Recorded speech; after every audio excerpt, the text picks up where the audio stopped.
Hello, everybody. I had New Year's music. Where did it go? Oh, it's just not playing. There you are. Hi, everybody. Welcome to the Game of the Year 2022. Most of us made it. Oh, shit. Silence. Everybody was saying things and I forgot to unmute them. Hey, everybody. Oh no. A moment of silence is what P said for our dear departed to work friend PM. he'll be joining us later, so don't worry too much about it.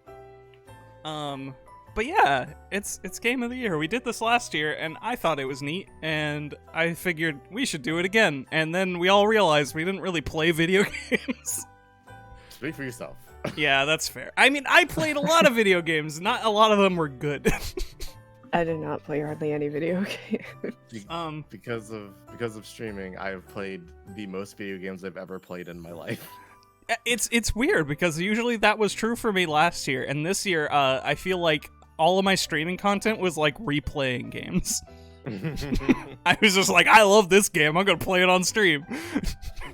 And I did that for like 5 long games, including Mass Effect, which is still going. Oops. So it goes. Hey, everybody. How y'all doing?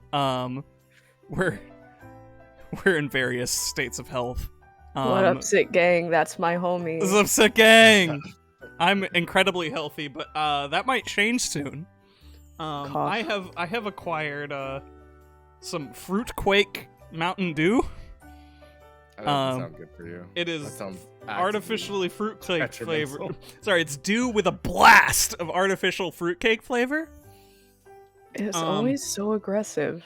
It's really aggressive. And speaking of aggressive, it shows a Christmas themed monster truck on the label, with big ol' fruitcake tires. I'm gonna crack into that because I wanted to be festive a little bit. And I would like to report that this smells fucking awful. Oh. I hope it tastes better. Let's find out together, shall we? Yeah, that's fine. I'm disappointed. I'm sorry to disappoint everybody, but it tastes okay. It tastes like a weak fruit punch. They didn't inject that yeasty flavor in there. What a shame, because they have like all the fucking like pecans or whatever the hell adorning this label. There's like something there, but man, like yeah, this is just kind of fruit punch, which is fine, I guess. I'm disappointed. I wanted to die. Fruit punch is tasty. I would have rather died. Aw. It's called fruit. It's called Fruit Quake, King Fats, like an earthquake. Because it's Mountain Dew. Because it's Mountain Dew. Creators of fine products like Code Red for Jerry. Anyways, so we have a number of categories. We'll go to them. I have organized it in a brand new way. So don't fuck around with the doc too much, kids, because it is going to be on screen. Oh. No. I'm gonna just dole out the categories because they're all neatly organized, and I can just list them at the bottom of the screen here. I'm gesturing like you can see me gesture. Technology. Yeah, technology's awesome. I'm figuring out things every day. Yeah. Guess what these thing called headphones? No. Oh, dang it. Okay. But yeah, let's kick it off with our inaugural category. I don't know if this was first last year, but it's kind of like the first surviving category that we reused. And so I guess we're just gonna get some negativity out of the way. Actually, it might have been first last year because I think the same idea was just like, let's get the bad shit out of the way. And that is most cool and fun game that I'm mad about. Wordsy got our actual first entry in here. I suggested Frog Fractions, and then he erased it. Because I'm not mad about it. You seemed a little mad. I'm mad at people about it, but that's for other reasons. Just tell Is me that person that- yourself? No, no, it's not. Should But I played the new Tales from the Borderlands like for my like alphabet stream series, Oh and boy. it it was. I try to be positive about like any game I play, but I won't lie, it's like a super clear step down, and it kind of breaks characterization and stuff that we've seen in previous games. So like you see somebody who has the same name, but you go, why are you doing this? Yeah, it's super odd. But the inclusions in the game are super interesting and fun because we have like a character that you play as who is they use a wheelchair or a hover chair or whatever, and it's still funny. It's the conviction behind those words. the best. That's how I describe Borderlands in general. I think there's good jokes in some good jokes in Borderlands, but the best joke in the entire like new Tales from Borderlands that I witnessed was there's a character who wears very tight clothes, and every time they move, literally every time they even maneuver their shoulders, you're like a squeak noise. Okay, yeah, And I'm is with quality. that. Yeah. It's fantastic, but it's I was streaming it with some people who had played like the original Borderlands stuff. It was the Jam Crew, and everybody was kind of going, eh. Not even sensible chuckles. No, not even a Oh, sensible chuckle. that's so Yeah. sad. I'll admit that as a longtime fan of the Borderlands franchise and someone who did play the previous Tales from the Borderlands game, watching the footage that they released before the game was up for sale, I think the thing that really tuned me into what to expect first and foremost, even outside of the quality of the gameplay that I could see, was they had their mic on when they shouldn't, and occasionally were clearing their throat, and that still made it onto the channel. Yes, it did. That's so good. it's well, because it wasn't handled by Telltale this time. It was in house. Because Telltale is a corpse in the ground. Oh, it's not. It got. They're making my Big B Wolf game. Leave them alone. Telltale was revived by 2 lawyers, and They perform the ritual. that's a whole story that I could go into, but it's fine. But no, yeah, new Tales from the Borderlands it has so many cool additions. Like there's these little collectible things you can find and like do like weird collectible battles with them for no reason, which I think is fun and engaging. All of the characters I think are really cool. I think the things that I'm mad about are they took what happened in previous games and decided to just take hard lefts and rights, and this happens early in the game. There's a character, Reese from Tales of Borderlands. What did you do to my boy? Everybody loves Reese. Reese is awesome. But Reese, he spends the entire game in Tales from Borderlands 1, like fighting against corporate greed and like becoming a better person than when we see him at the beginning of the game. He literally has a smug off to like find out how smug he's gonna be before he walks into an office. And then your first introduction to him to the game in Tales of Borderlands 2 is he's like money, and it's like what? This is my new characterization now, so please get used to it. No, because It's so weird. you can, because it's a Telltale game, to an extent you can characterize Reese in the original Tales from the Borderlands, but Borderlands 3 greatly solidified which route was more canon as far as his characterization, which was basically the nice guy. He's more canonically the nice guy. So it's weird to deviate in the sense that they have kind of locked him in already, even though there were options before, there aren't really anymore. like they he's similar. There's like stink of Reese in the room, but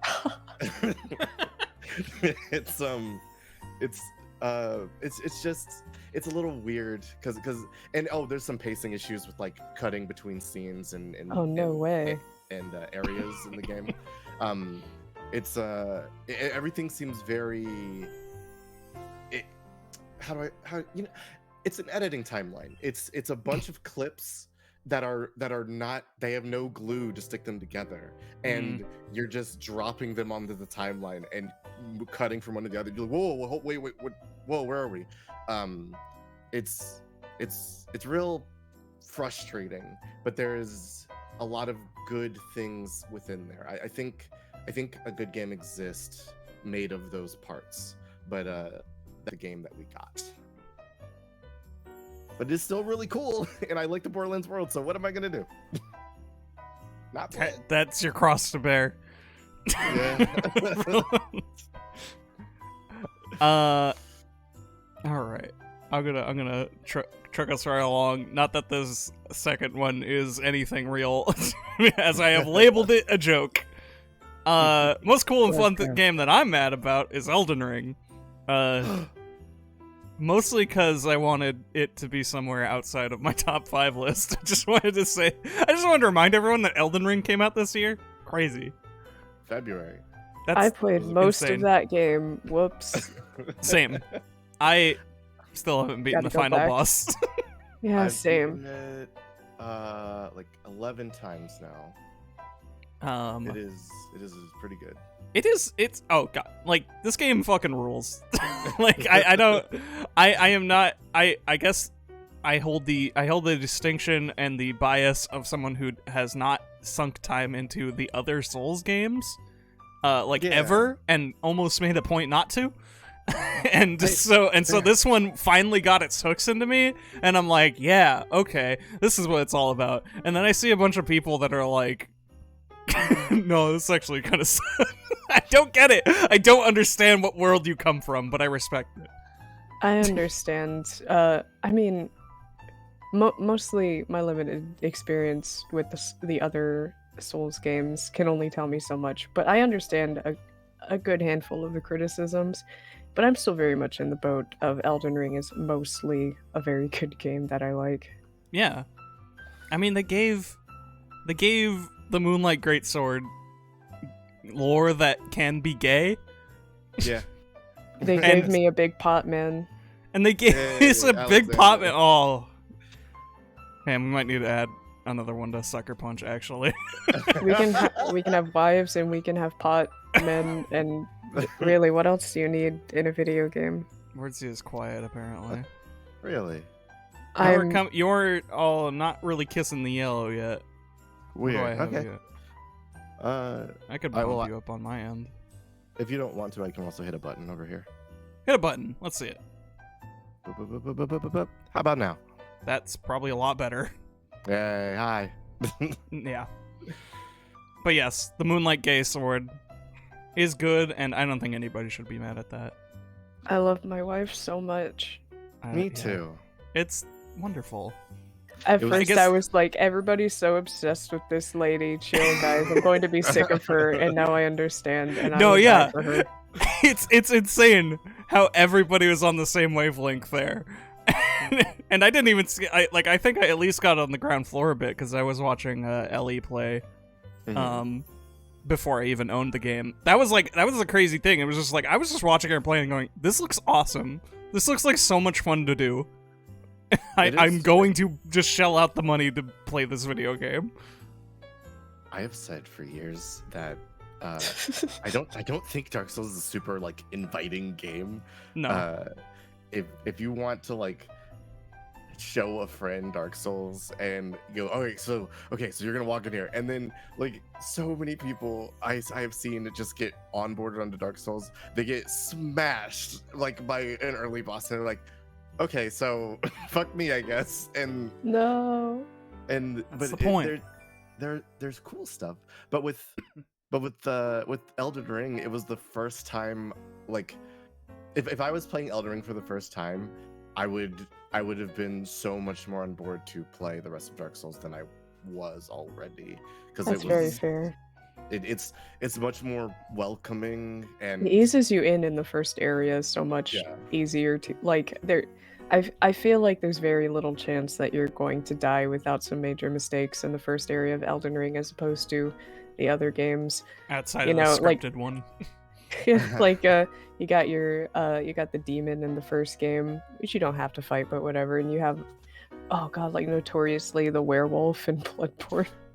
oh man, Elden Ring does, because the Shakes, you mentioned the scripted fight, because my first time through, I beat that guy, and I was like, huh, I Nicely knew done. this was gonna be tough. Well, because I use bows and arrows because he. I Can't. mean, that'll do it. But it does a thing where I like in video games where it tutorializes you visually. The first thing you see when you like enter the main game through that mausoleum place Yeah. is just a giant man in yellow armor on a horse with a Heck yeah. fucked up shield and spear thing, and he's like, you're like, Come "Well, fuck with me. I probably couldn't. I will. and half the player base said, I will. And Hey, got check this out, dies immediately. Yeah. Boom. To be fair, I don't think he's intensely hard, but No. most of my issues was really getting a better handle on the horseback combat, and I found Oh. myself half the time dismounting anyway, just because I really missed having iframes. Before you say you have iframes when you mount and dismount, shut up! That's I can't not get attacks helpful. in. That's not helpful. There's, I really enjoyed the horse because a lot of my problems with earlier Dark Souls things has been mobility. So literally just having the ability to slap somebody then run away. Yeah. They gave you the just walk away button. It's so If it sucks, hit the bricks. Like, you can. it's awesome. Most of the time. Most of the time, yeah. I feel If you're like fast. I feel like another reason I felt Elden Ring was way more accessible to players was just the much higher amount of NPCs. Oh yeah. Like Well, in guys.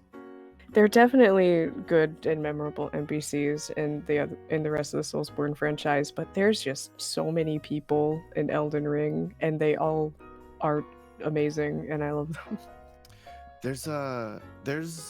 There's more friendly and positive NPCs Yeah. in Elden Ring than I've seen in any other Souls game.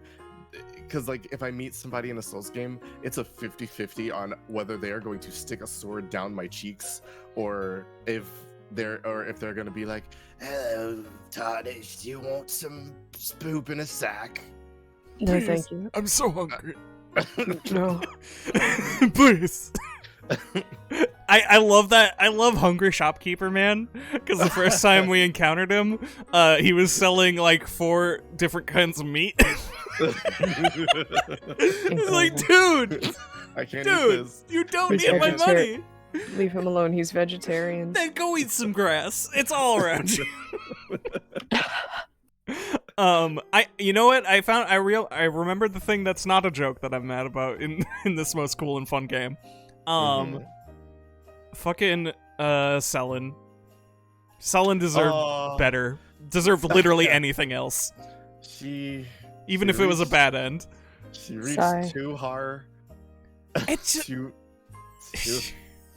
fast. it just sucks, man. It's just off screen and lame. It makes, I guess it makes sense Like, in the game. sure, It's like I just- can work it out rough. in my brain. It's just sort of like, wow, I went through all of that and then I just came back. I guess they really expected me to just come back later and not immediately go sit down at the Grace and then look and then turn over. around. Yeah, right. Like, what? How long was I out? Yeah, what happened? You were just here. Um, I used to think I had a hot take, but maybe I don't anymore because anytime I say it, a lot of people are like, "Yeah, sure," but Mhm. grabs camera, look at me. The Dung Eater did nothing wrong. Thank you. Have a nice day. I never actually fucked around with what he was about. Defile the Yeah, I land. know he like does the defilement thing, but I never really like. Listen, B.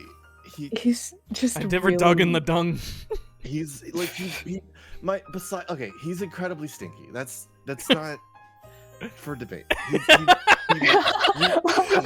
right, let's get the throngs. Let's be incredibly clear. He stinks so bad because you find him in the literal pooper, but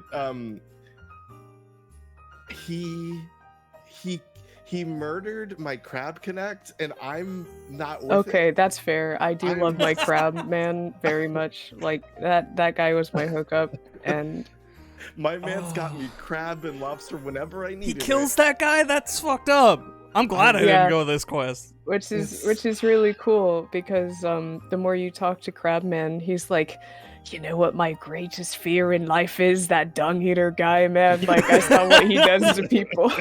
It's bad. I don't, I have nightmares about that shit. Anyways, I can trust you, right, buddy? Like literally no exaggeration. That is almost exactly how the conversation goes. Yeah. He's like, I wake up at night in a cold sweat thinking about it. That all the visions have not left. I'm afraid of the pee pee poo poo man. Oh man, he's gonna get pee pee and poo poo, and it's not good. Anyway, the Dung Eater is a freedom fighter. You know what? Like, given He everything is. given the kind of general things I understand about Elden Ring setting and its like, cycle of history, Mhm. I feel like you're probably not wrong. He might be Yeah. taking maybe the most extreme course, but Oh, absolutely. Well, everybody like problematic everybody, fave. everybody who hands you a punch ticket to the end of the game is taking some crazy stance. Mhm. His just happens to be attached to a group of individuals who I enjoy within the game, because they basically they got told, hey, you're just not really what we want to look at, so Like the bottom rung of societal outcasts. it's like they are so misshapen that not to be confused with misshapen, but they're so misshapen that they send people in spooky masks to go smash them with big swords, and I'm like, what the fuck? Yeah. Just let them live. And of course, there's like a whole underlying motivation behind it because it's technically a blessing of a different deity, and we can't Yes. have that. No, it has to be That's- my thing. Everybody in that game is so scared of like anybody having a different idea that they made the dopest man at WrestleMania put on a suit and tie. Sucks. Please, So- yeah. So I just want everyone to please stand Dung Eater. A simple will- request. I think everyone can oblige without question. B, I think I'm gonna appreciate Dung Eater from the other side of the glass because I am afraid of the pee pee poo poo man. Kind of like a venomous snake or a big old spider. I think I would rather view him from a distance. I'm going to shake his hand. Yeah, hey, you better everybody, wash watch that. this. You better wash that. Uh, B, you better wash that. Come on.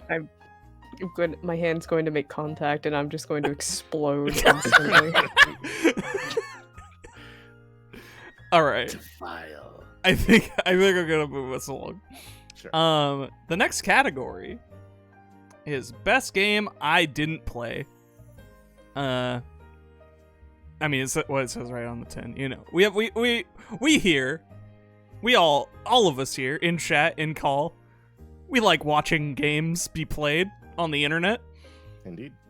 and sometimes we don't bother playing them, but we really enjoyed watching them. Hmm. So yeah. First up, B's entry, Monster Road Trip. I actually haven't watched anybody play any of this. And it's You're just because very I do want to play it. But yeah, I've been following the Monster Prom series since Monster Prom, and I was kind of really surprised that I didn't pick Road Trip up like the day it released and start playing it. And it's just because I am afflicted with the disease of having too much stuff to do. And also the afflictions. P-Drops, you are afflicted with problem. Yeah, it's God, I thought because last year was pretty crazy, I thought maybe this year would not be crazy for some reason, like there would be balance in the world, and that didn't happen whatsoever. Maybe next year. 2022, baby. Getting there. But yeah, I look forward to this game. I've heard good things, though I have avoided spoilers, and I hope to play and or stream it sometime in the coming months. Me too. At least gonna definitely play it. Yeah, and I look forward to it potentially making a guest appearance in some sort of event where we all just sit down and play it. Monster Camp was fun. The one time I played Monster Camp, that was a hoot. It was a good time. I keep getting turned down. Yeah, I got super rejected when we played, but so it goes. I'm very bad at those games, but it's fun. Next on the category is my entry of Disco Elysium. I mean, this probably would have fit last year as well, but in the years since, I own this game. I have yet to play it.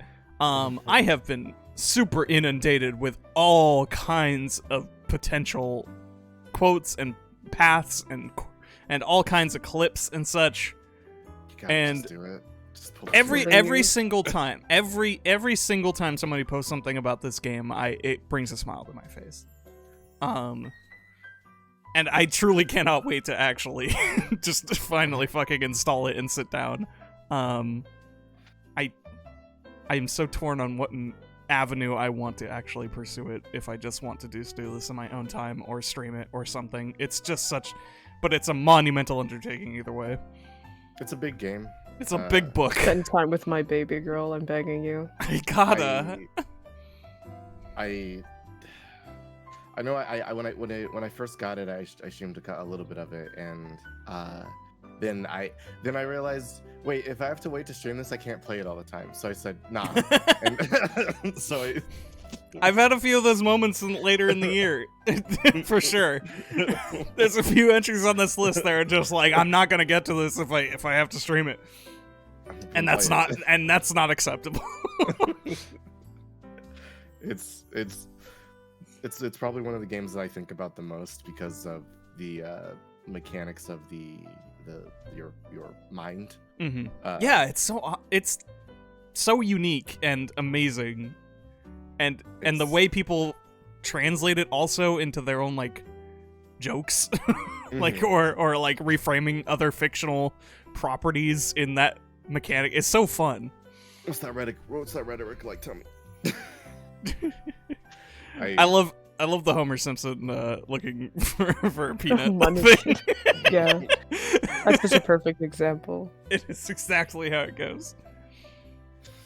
Please play the game. Yeah. Please stop the stream, install the game. And No, go play wait, it right wait, come back. Install it right now. It might take some time, but you know. Okay. I want to hear your thoughts on the Whirling in Rags immediately. Tell me everything. Send me all of your Kim screenshots. Wordsy, I want to hear your thoughts on Signalis. Signalis? Signalis, yes. So Signalis is really, really cool. I have opened Signalis. I have not really dug into Signalis, so I counted that as not been played. I've started the game, but I haven't really done anything. Signalis is a tiny small team game that it did a bunch, but it's very atmospheric, it's very creepy, it's very cool. I played Silent Hill for the first time this year. a bunch of it, and that game and this game have very similar vibes, and I think there's a bunch of references to like other survival horror franchises and stuff in Signalis. What? But It's a modern horror game referencing old survival horror? Yeah. it's crazy.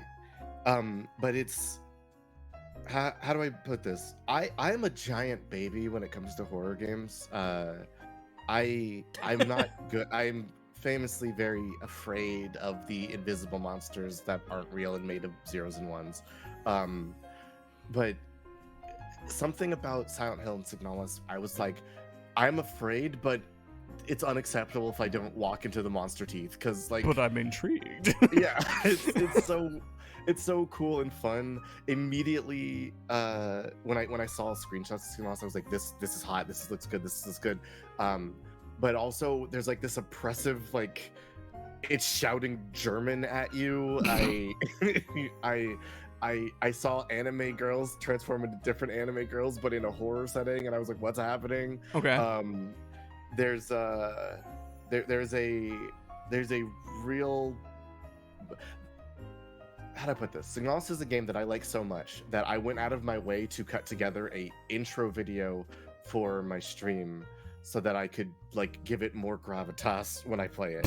It's so I would ever do that. it inspired me to work.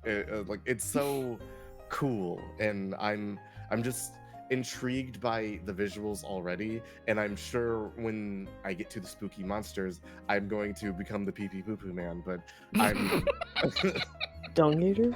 Yeah, you're gonna. All right. You know. I'm really. It's just it excites me in a way that very few games that come out do.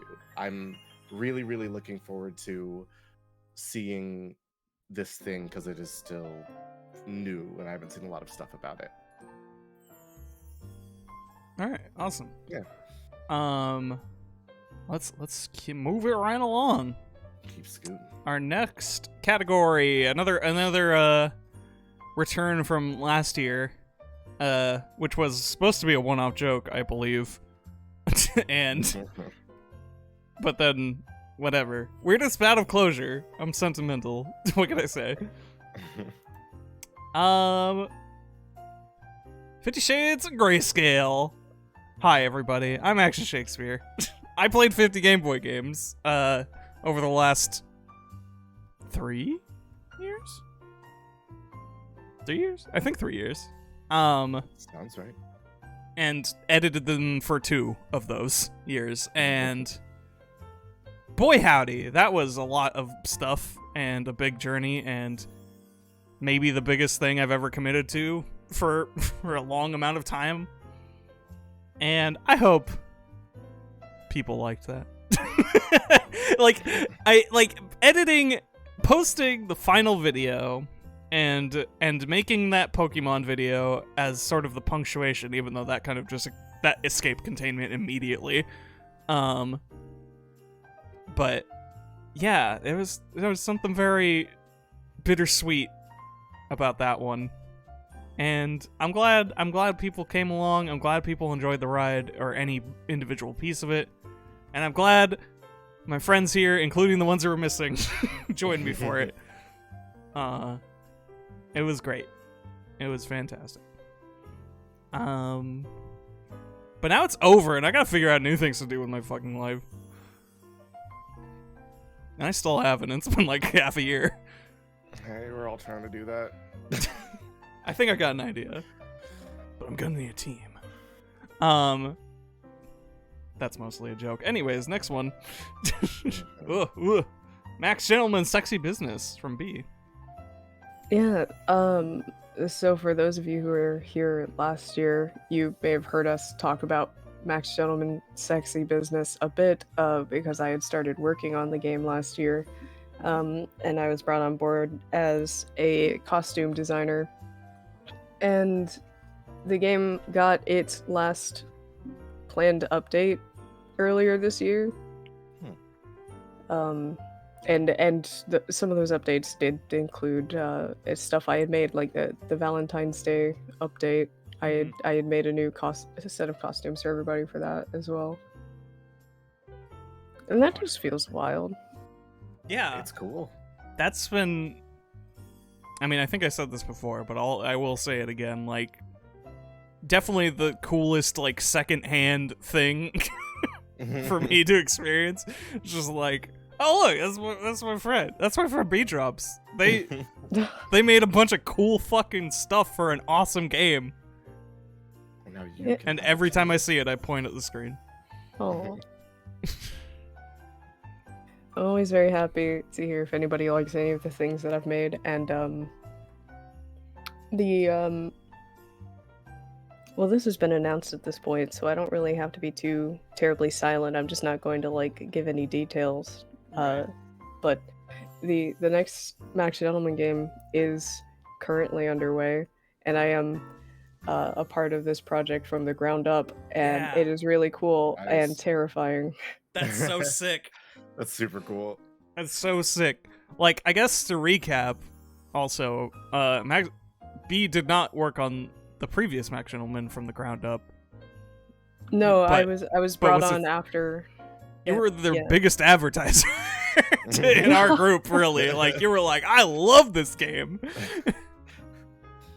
I had yeah. enjoyed the game before even seeing the open call for costume designers, which is how I even came across the call, because of course I follow the dev, and I was like, oh. But Get in Yeah, there. shoot that shot. God, Yeah. I want to advertise this game everywhere. Sexy Business particularly, I had, until I worked on it, I didn't really advertise it much, because it's like, do I tell people about this porn game that I'm running? Yeah, it is technically an erotic game, though It's very Yeah. saucy. more in the sex comedy. It's got varying Yeah. levels that you can adjust, so that's nice. Yeah, you can turn off a lot of those settings, because it's primarily more of a management game than that, but it's woven in pretty intensively. Like the sort of like horny comedic tone is very much like a strong part of the identity of Sexy Business. Yeah, it's. I know we threw around sex positivity is a pretty solid phrase to describe that game. That it really embodies it. Yeah. Yeah, it's great. Everybody go get it. It's probably on sale right now. Go get Max Gentleman Probably. Sexy Business. Don't play it in front of your mom. Or Or hey, if that's your relationship. That's your relationship. God. See, listen, I guess I'm not gonna judge, but you know, don't tell me. it's you can get the game for $10. You get the What? whole game. Let me play it for your mom. Jesus. Oh. Oh my gosh. Anyways, I'm sorry. Did you have anything more you wanted to say? I hope if you pick the game up that you enjoy it. I please let me know what you think. If you like any of my costumes, please let me know. If you don't, that's okay too. I will be sad about it though. And also I hope you look forward to the Max Gentleman projects of the future. Yeah. I remember seeing on the Discord a hint at what it might be, but I don't know how set in stone that is. But I'm excited. I am It- very excited. There's rumors it might be less sexy, which is maybe a shame, but but understandable if you want to keep making games that people buy more. Well, I don't know. I guess it's. Anyways, next weirdest battle closure is for Words, who has combined Penko Park and Final Fantasy XIV, and he's gone. He's fucking dead. I can't Oh, believe no. Words is dead. No, I'm sorry, dogs. Can't Sorry, believe Words was eaten by dogs. Oh man. Yeah, I don't have a big cool story. I didn't really do a lot this year. I so I've been playing a bunch of games that like start with every letter of the alphabet, and Pinkle Park was one of those games. I What kind letter? of found it on it does start with a P. Oh. It is a game I kind of found on a whim, and it like Smile for me like a year or so ago. It is a game that I played once, and I was like, I can figure out how I'm gonna get to work next week. It's I'm doing this now. yeah, it's a Pokemon Snap game about weird little guys where you just roll around in a cart and you go and you take pictures of weird little guys in different ways, and there's like a underlying spooky mystery in the park, and it is super fun and cool and interesting. To me, I think this game might be a turn off to people, honestly. It's got like a lot of papercraft, like look, everything's flat, but Sure. it's got a bunch of it's got a million Blorbos. It's just got so many little dudes. It's really interesting, I do love taking pictures of Blorbos. right? It's very, and you might actually take a picture of something called Blorbo. Like they all have weird Fuck names. Yeah. Nice. I truly recommend it to anybody. I did not expect the P game on my list to be so engaging. Yeah, right. It's just a weird moment I had where I was like, it was like one of the first games I had played without the back of my mind thought is, what am I going to do with this game? I just wanted to play it, which was very fun for me. And for Final Fantasy XIV, this year and last year, I guess, marked the first time that I had actually paid attention to the game. It's Good for the big finale plot thing that happened. right? So, well, a little context. Up until really I started hanging out with like the group of people that I hang out with now, for so long I have played games in a way that is, I need to keep up with everybody, because I growing up I didn't have a lot of money, so I would anytime I got cash I would buy games, and then I would have to buy games from like my 3-year-old console. So like while everybody else was like rocking the PlayStation 2, I had just gotten like my second or third Dreamcast game, and The correct choice.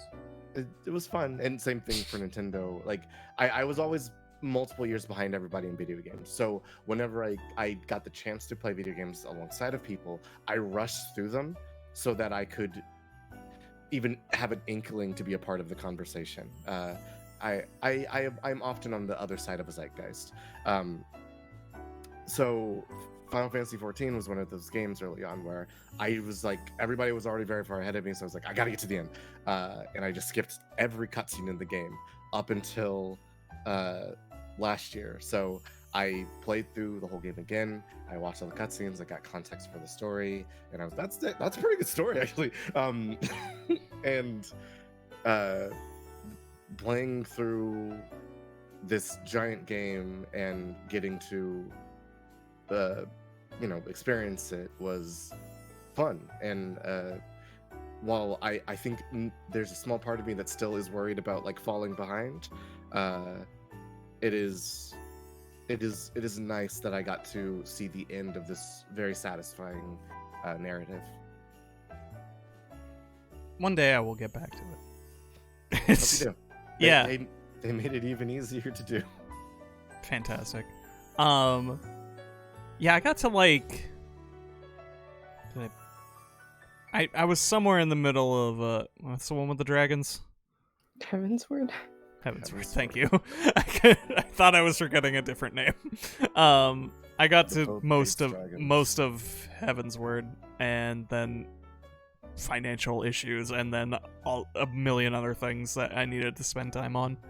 So one day I'm going to hard commit back to this game, and it'll be fun, I'm sure. It's a good time. Speaking of good times, just kidding. It's time for more negativity. Angry. At the behest of B, who wanted to get some stuff off their chest. Our next category is best why does everyone like this game?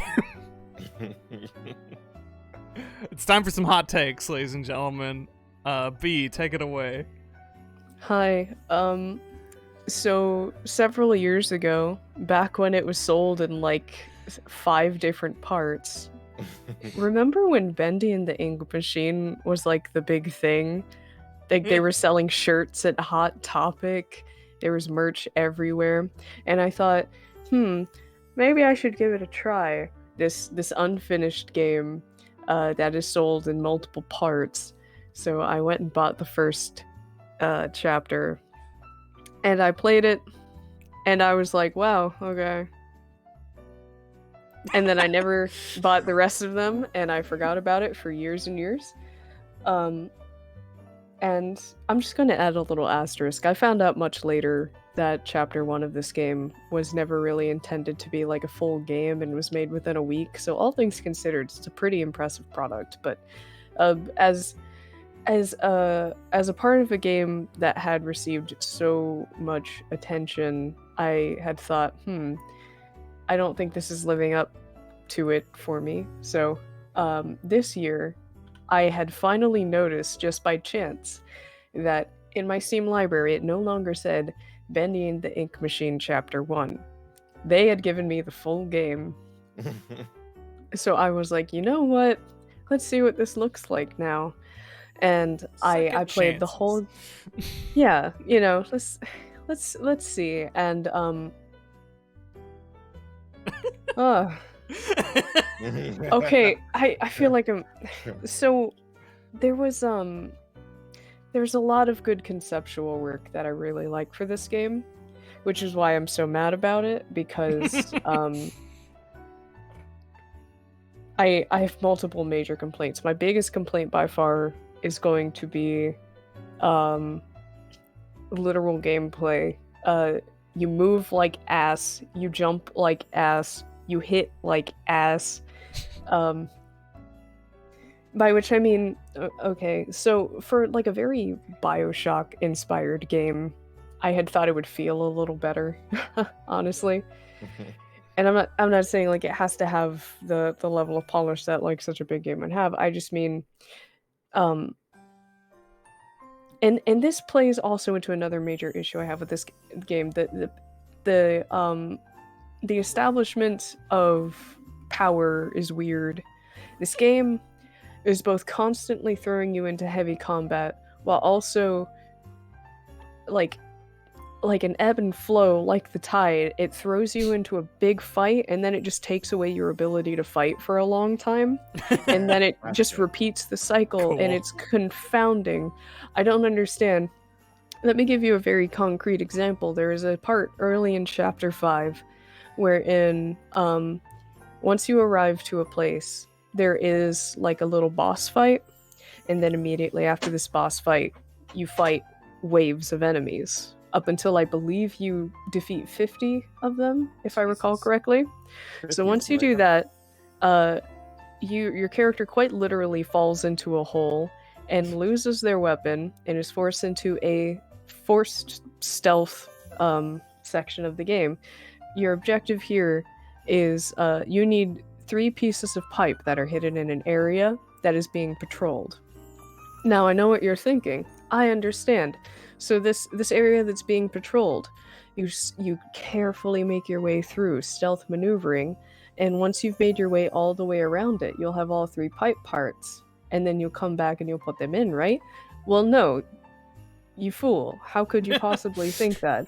So what they did is that they have a machine that gives you a like a thing that you can craft into the pipe.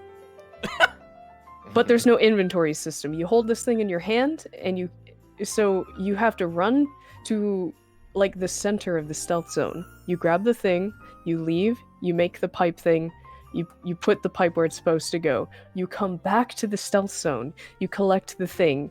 You leave. You craft the pipe, and you have to do this 3 whole times to complete That the sucks segment. And it was ass. it was the most tedious thing in the world.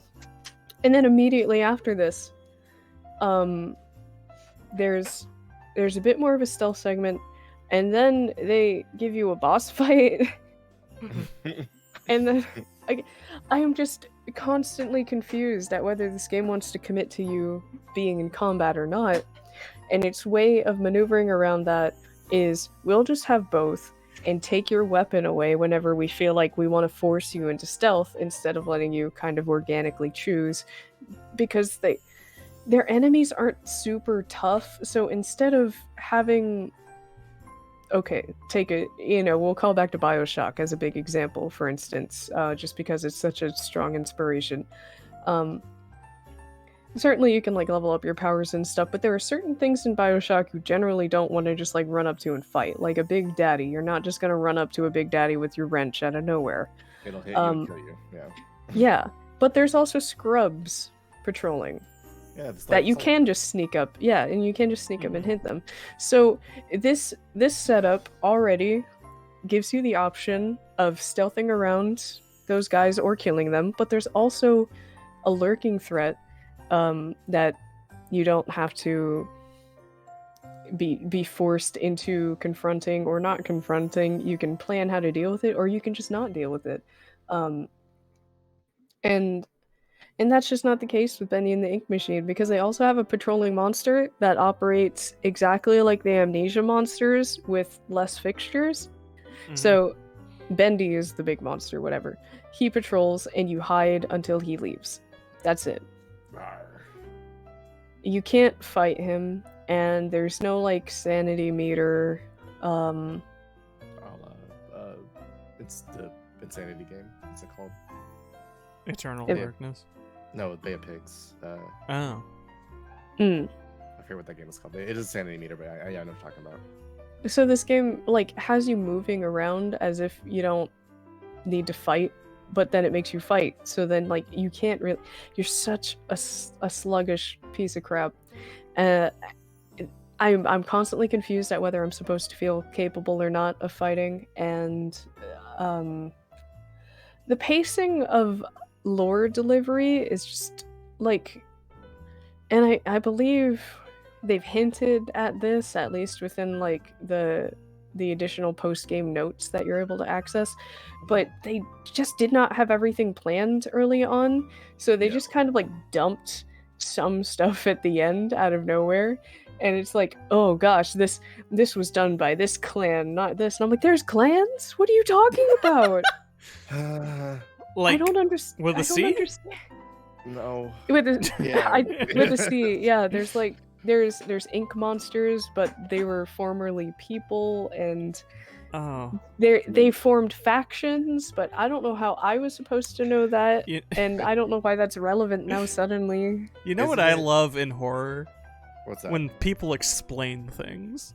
That always makes it better. It's the demon that started a bunch of I'm genuinely so mad that you like the secondhand knowledge has already made me pissed. Like, God, yeah. This game, I want to like this game, and there's a lot conceptually that I like about it. Most specifically, like visually, this game is really fun. But playing it was a bit of a chore. Oh, and I'm suddenly remembering the final boss, who is a one-hit kill enemy.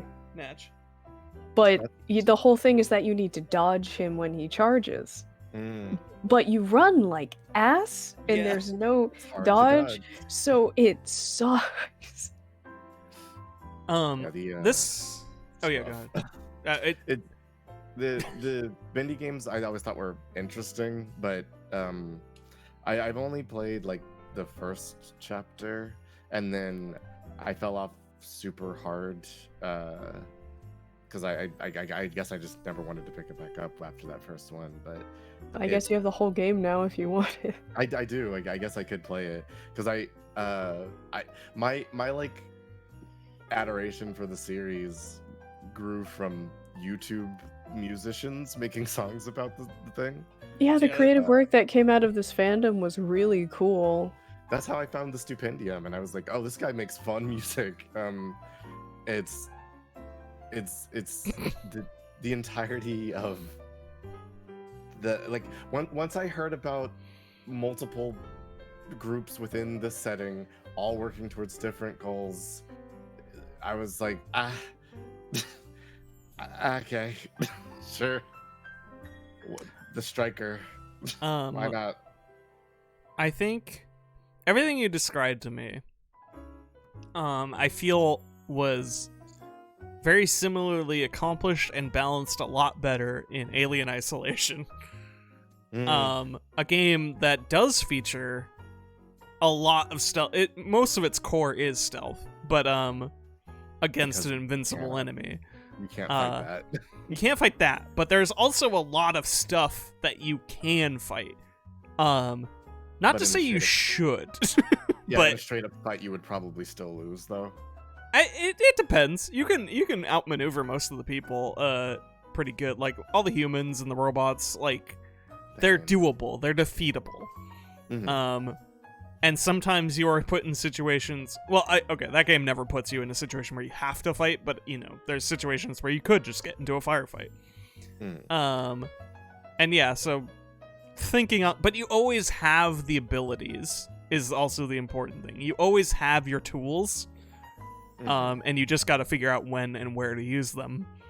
Imagine keeping your tools. I know, right? Yeah. So hearing a game just Crazy. like periodically removing the entire ability, even if they let you keep the wrench and let you find out that it's useless.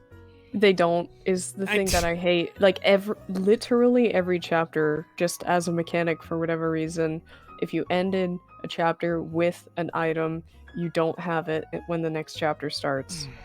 That's balls. That sucks a lot.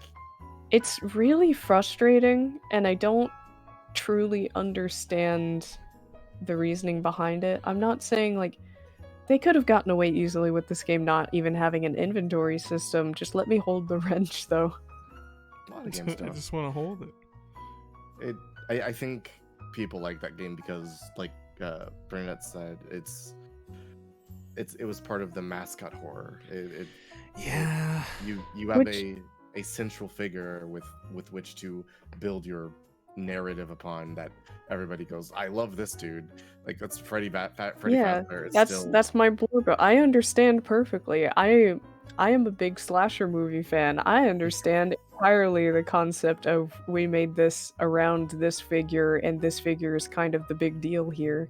But I find mascot horror is so funny to me, and it will turn me into an old person very quickly if I talk about it at length. But it is so funny to me because Five Nights at Freddy's was everything about that game, and its success was an accident. And everybody has tried to engineer the success of that idea, and it's bad and also funny how much they try. It was an accident that, like, at some point, it was an accident despite itself, because at some point, like, bad decisions were made for future games, and people still liked it a bunch.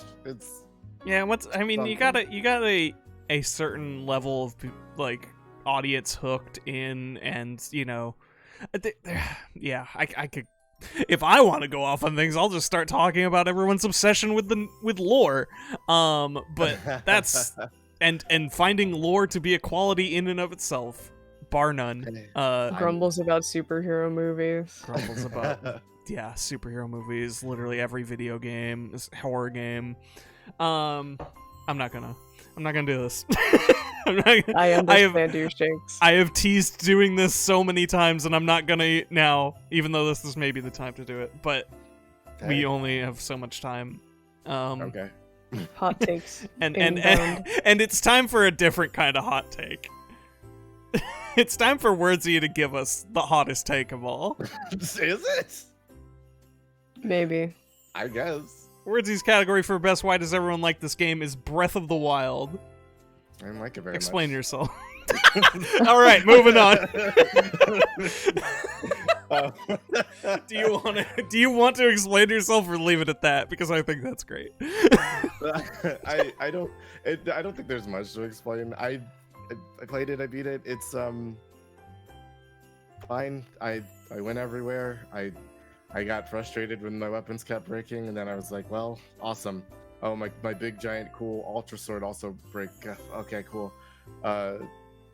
There's some like I think most of my issues were once my stuff started breaking, I then started to like nitpick like graphical issues and things like that, like pop in stuff like that.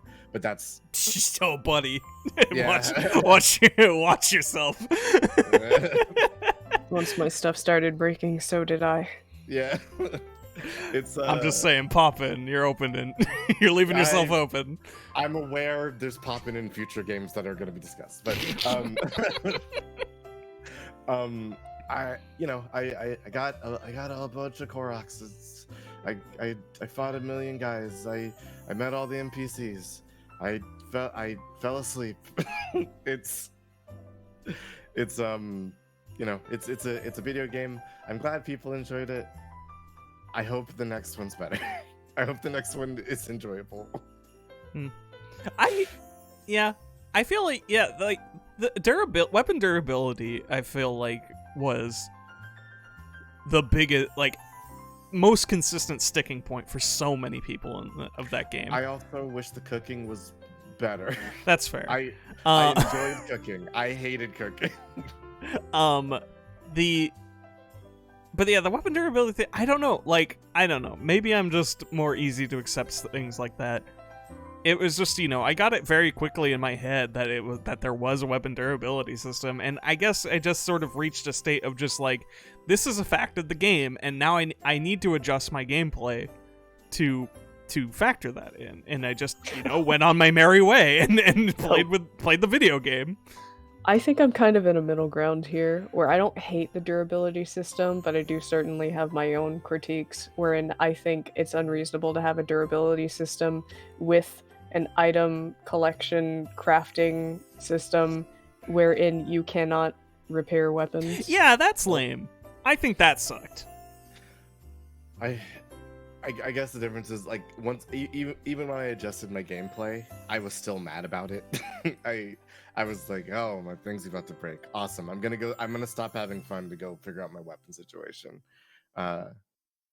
Just pick up every stick you find and just start going wild like a caveman on goblins. Bunga bunga mode. Yeah, like that's just what I learned. I was just like, I'm a freak. I am now a freak, and I am just going to pick up everything and hit people with it. Like, there has never been such a dirty gremlin boy, Link, as there has been this one, and I really love that for him. It's He has a so motorcycle. fun. I would love. I never played that DLC. Angry. One day I'm almost certainly going to replay Breath of the Wild and probably the DLC, and I cannot wait to ride a motorcycle and be really dumb. I'm sorry, I don't know if that's a hot take. I think you're want right to to like say the it's motorcycle, stupid. but I think it's really stupid. No, you're entirely right.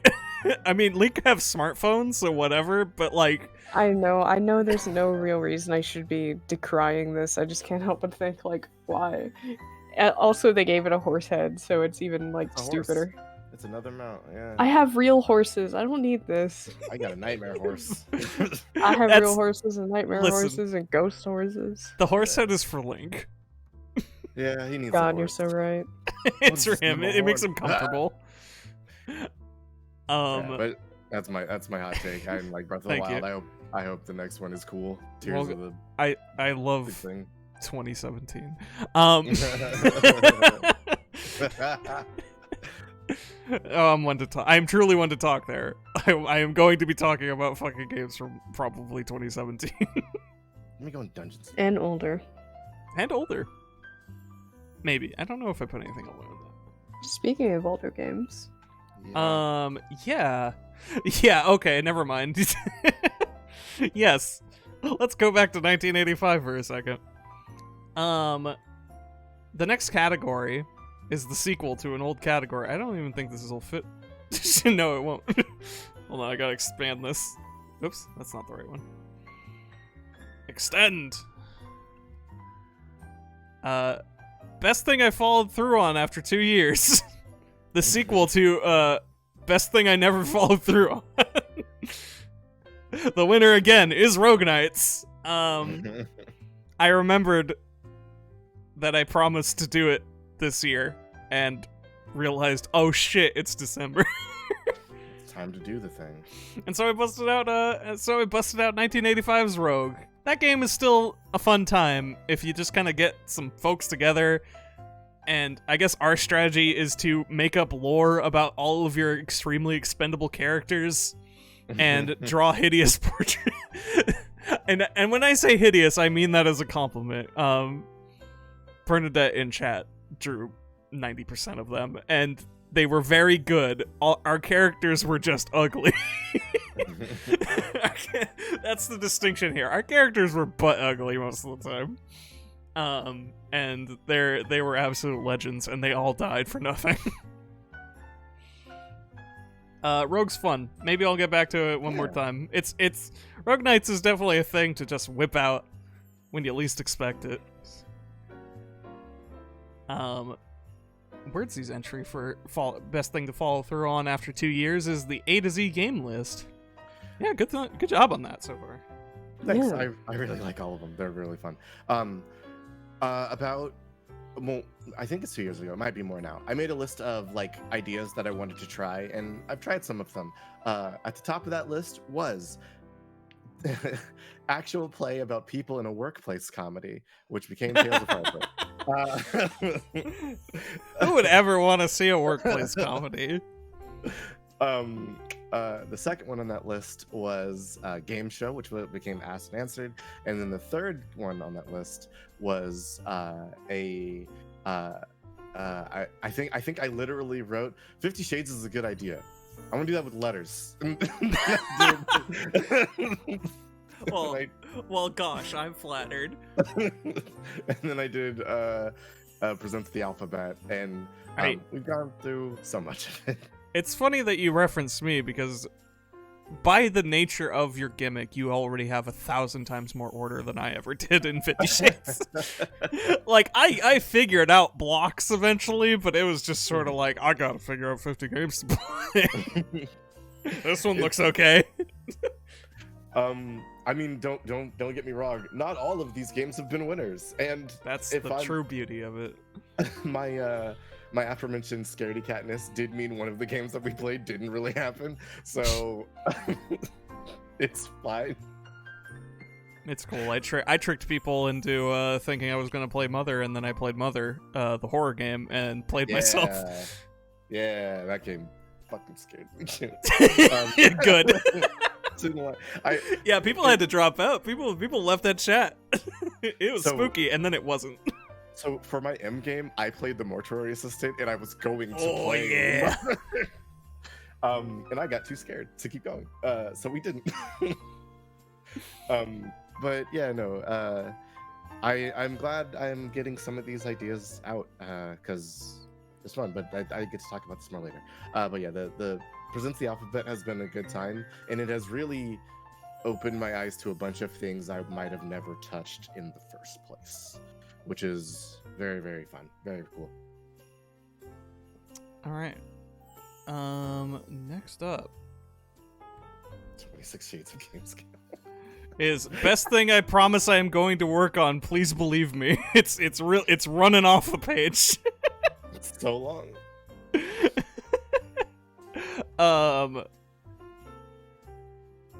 Energy Sword someday, everybody. Been doing streams of the Halo series with various co-op partners, notably PO and my girlfriend Ellie, and eventually I'm gonna rope Birdsie in on this. Hello. And maybe all four, of us will fight a Halo. I haven't posted any of these videos because I wanted to edit them because I've been having everybody record their footage. And I wanted like a multi-perspective thing, which is probably more work than I gave it credit for, but I also just kind of need to start. I've been a little bogged down. I think I realized man, I don't know if I actually wanted to start editing another regular project every month again. That's a lot of work. I feel like I could make it a little less work than 50 Shades, but still, it's work, and I might have underestimated how burnt out I was. Fair enough. But I have all the footage. It's all collected. It's all waiting. So one day, sometimes some people out there on the internet Some people do just kind of sit on footage for a million years and then edit it and then release it later and go, hey, this happened a while ago. Yeah. Sometimes it's crazy. Sometimes. And, like, that's fine. It's just Halo. So, like, whatever. We'll get it. We'll get it going. For, like, the 3 people on my Patreon, I'm sorry. I promised I would make progress. But you know what? You're probably going to see something else very soon. Some people know. Some people know about the machinations of my brain right now and how they're poisoned. Fortnite dance. Yeah. That's what I'm doing every day. I did that to my roommates until they went to their rooms. That Learning sounds like entirely new language. Yes, that does sound like something you would do entirely. Were you just like in the hall? Were you in like the living room? I needed to. I've been trying to get my roommates to like tell my neighbors that they don't want to talk to me because I don't want to talk to my neighbors. So yeah, I've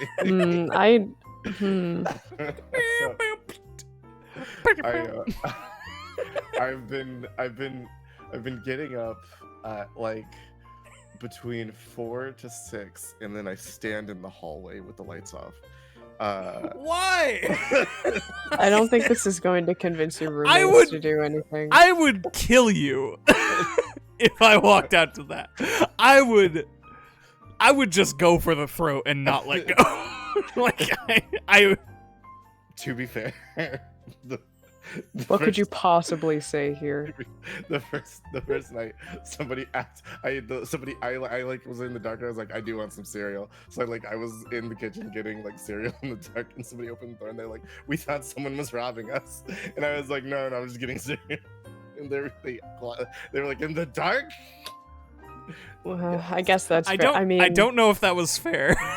I think I say that's fair because I've definitely done that to people. Not because I'm intending to scare them, you freak, but because I'm just... Your eyes adjust to the dark, and then you just go out and you get something, and then your dad comes out with his handgun because he thinks you're robbing us, and then he's mad because it's just me getting water. I just flip on all the lights, fuck it. Nah, I'm in the dark. And, yeah, I see you, light mode. Well, like, look, they should know. I don't think anybody's gonna come with their handgun in my house, but still, I just think robbers aren't going to be stopping for a glass of water. Probably not. What if you get thirsty? What if you're the Wet Bandits? Merry Christmas. You fucking animals. Maybe we're freaks. Maybe Words and I are freaks after all. You're creatures of darkness. It's true. A weirdo. I can navigate in the dark. I just like to, let people know that someone who belongs here is here if they open their door. Perceived. Listen, if you hear noises outside your room, you're supposed to understand that means don't come out. Yes. It's true. I have a pipe by my bed now. But all this to say that in conversations about the house, I used to come up and now I don't. Perfect. This is good for me. This is what I want. So I think you're just coming up outside of their conversations. I don't know about that. I think they're bringing you up in private. Maybe. Listen, if my roommate's talking about me, that's fine. But I don't want the people outside to know who I am. That's not acceptable. Anyways, tell me about your thing you're going to work on. Tell me about all your things, apparently. You just didn't give me a specific. Well, no, because there's so many things that I haven't gotten to that I really want to. Yeah, no. So, hey, do you remember when I did a game show and I was like, wow, this was really fun. I want to do this again, and then nothing. I demand a tiebreaker. It ended in a tie. So mad. I came up with like a silly debate show idea where everybody has to debate the side that they don't necessarily agree with, which I thought would be fun. I wanted to do. There's more actual play stuff I've wanted to do. There's some. I wanted to do a radio drama that I haven't. Yeah. I've not even turned the keys in the ignition.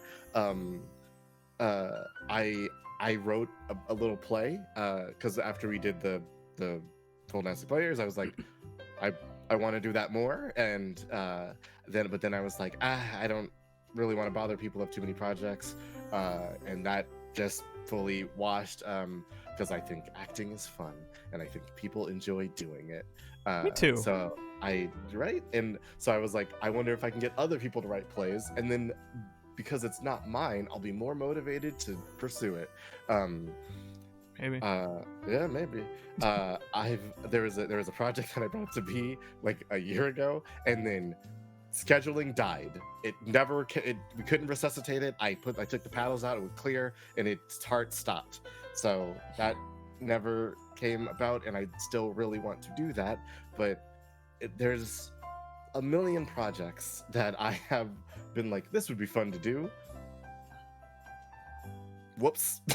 Yeah, ain't that just the way of life?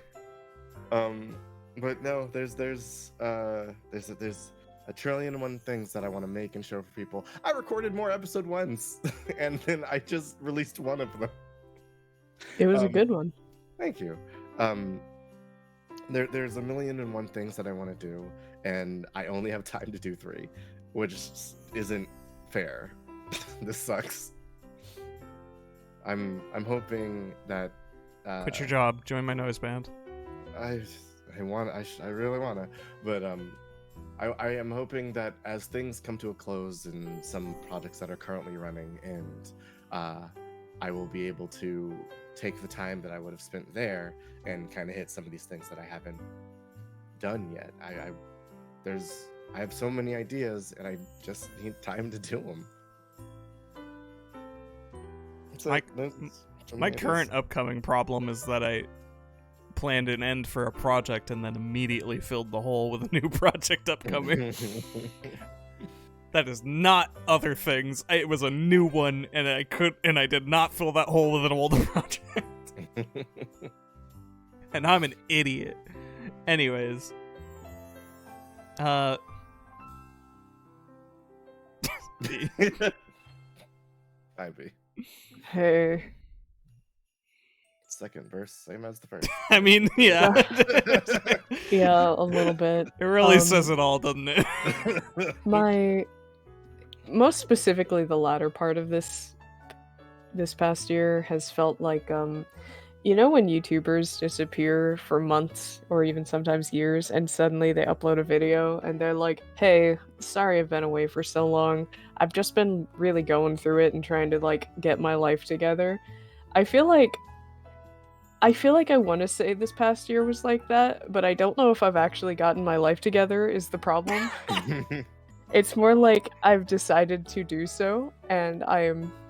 Oh my god, do I try. I've had things I've wanted to do for literal years, and just haven't been able to make the time for, or anytime I do have time for it, it's like, well, I don't feel like working on a thing for, like, the few extra hours I have spare today, because I've been working all day, and maybe I would just like to lie face down for a little while. Sometimes you just want to enjoy yourself. Yeah, and I think a lot of this past year, especially coming off of last year, has been dealing with health problems and scheduling problems, and I'm hoping I'm going to start next year better, because I've gotten I don't want to say a great handle, but I have an infinitely better handle on that stuff than I did at the beginning of this year. My God. So hopefully I can get any of those things done, because anyone who's followed my stuff knows that I have not really been streaming at all this past year. I have done like 2 non-art soup streams that I can think of off the top of my head, not counting Patreon request streams. Yeah. And it's not that I'm short on ideas. It's I'm just getting my life together. It's time management, and life is unfortunate for wanting to do things. Yeah, it's rough. I mean, So it always ends up coming down to a matter of time or money, and it's like, well, I don't have a ton of either, so yeah, right? B. Shakes. Yeah. I'm going to pick one of these projects that I haven't done, and I'm going to make sure it happens. I think we should all do that. That's what I Sounds did like with a Tales of Harbor. New Year's resolution. Probably, because I did that with Harbor. I was like, I keep trying to start this, it hasn't started, and if I don't do it, it will never get done. So I'm going to do this, and then I threw everything else in the garbage. I might have to do that because I want to do these other things. That's kind of my mindset with a thing I'm going to start working on in 2023. Cause yeah, like if you try to spread yourself, you're not gonna do anything. You really do have to when it comes to like especially like creative endeavors. Man, speaking as someone who has the fucking brain problems, if you say you're gonna do all of them, you're gonna do none of them. So you might as well pick one and then get going, and then maybe you'll be able to do the rest once you're done with that. I've learned very, very hard this year that just taking on one additional project that I wasn't like managing killed me. That's rough. I already don't like. I know. Wordsy doesn't sleep. Ha ha ha. Like I sleep very little. It's and despite the apparent energy I have to the outside world, I have a lot of trouble sleeping because I constantly feel like I need to get things done, or I need to attend to one thing or another for the sake of I want to entertain, and it just taking on one additional project. There was a stretch of like 4 months this year where I was like, legitimately, I was operating off of bubble gum. I was like, I needed the small amount of sugar to keep my eyes open so I could finish an edit or secure like an email chain to someone to make sure X, Y, or Z happen. Like I've already made the decision that I have to wrangle projects so that I have like a normal body life. But you really do need that body life. You gotta have that body life, doll.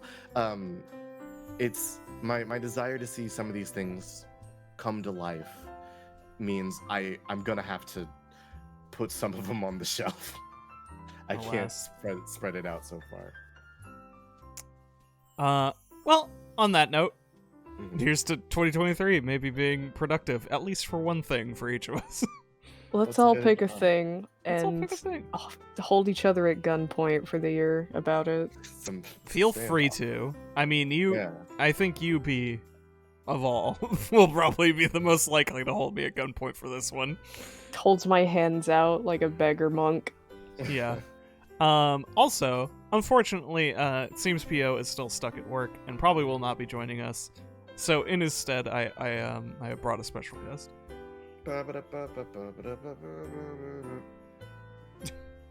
This dancing lizard will take his place. Please hold me to work in Yoshi's Cookie. Sure.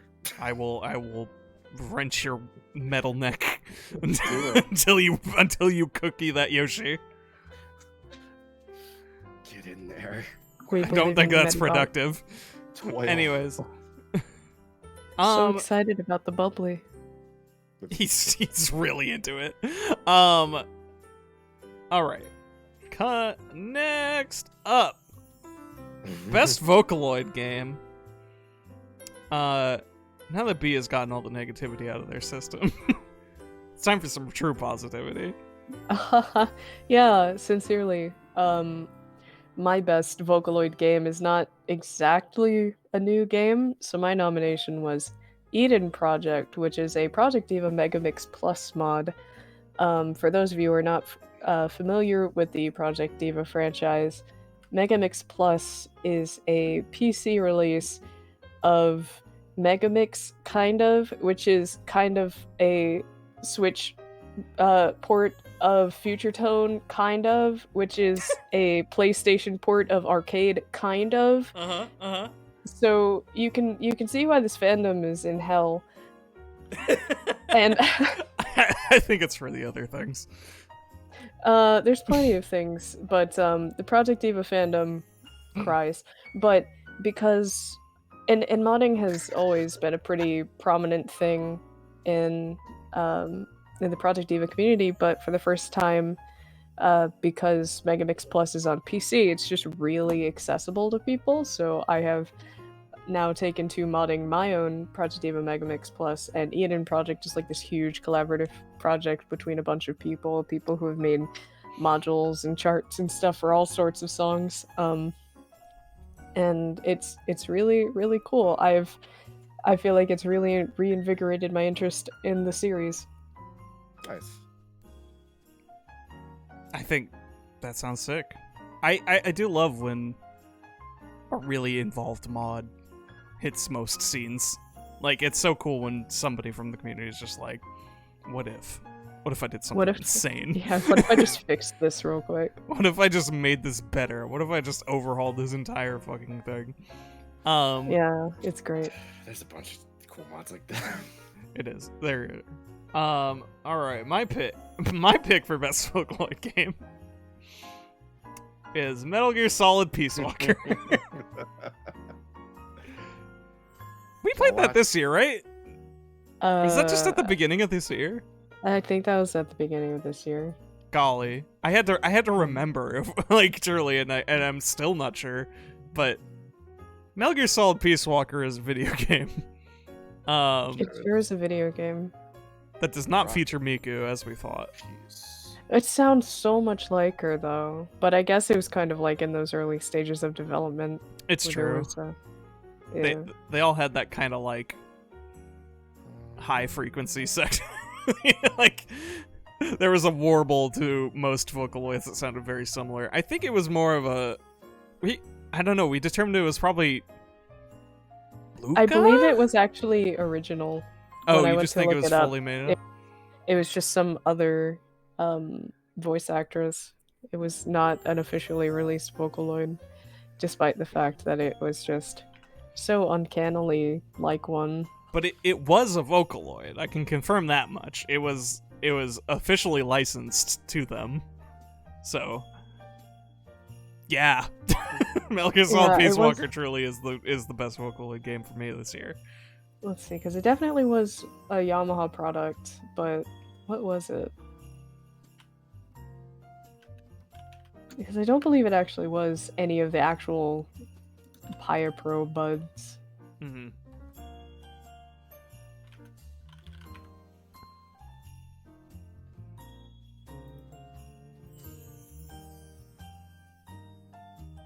They sing great little songs, and then they launch nuclear weapons.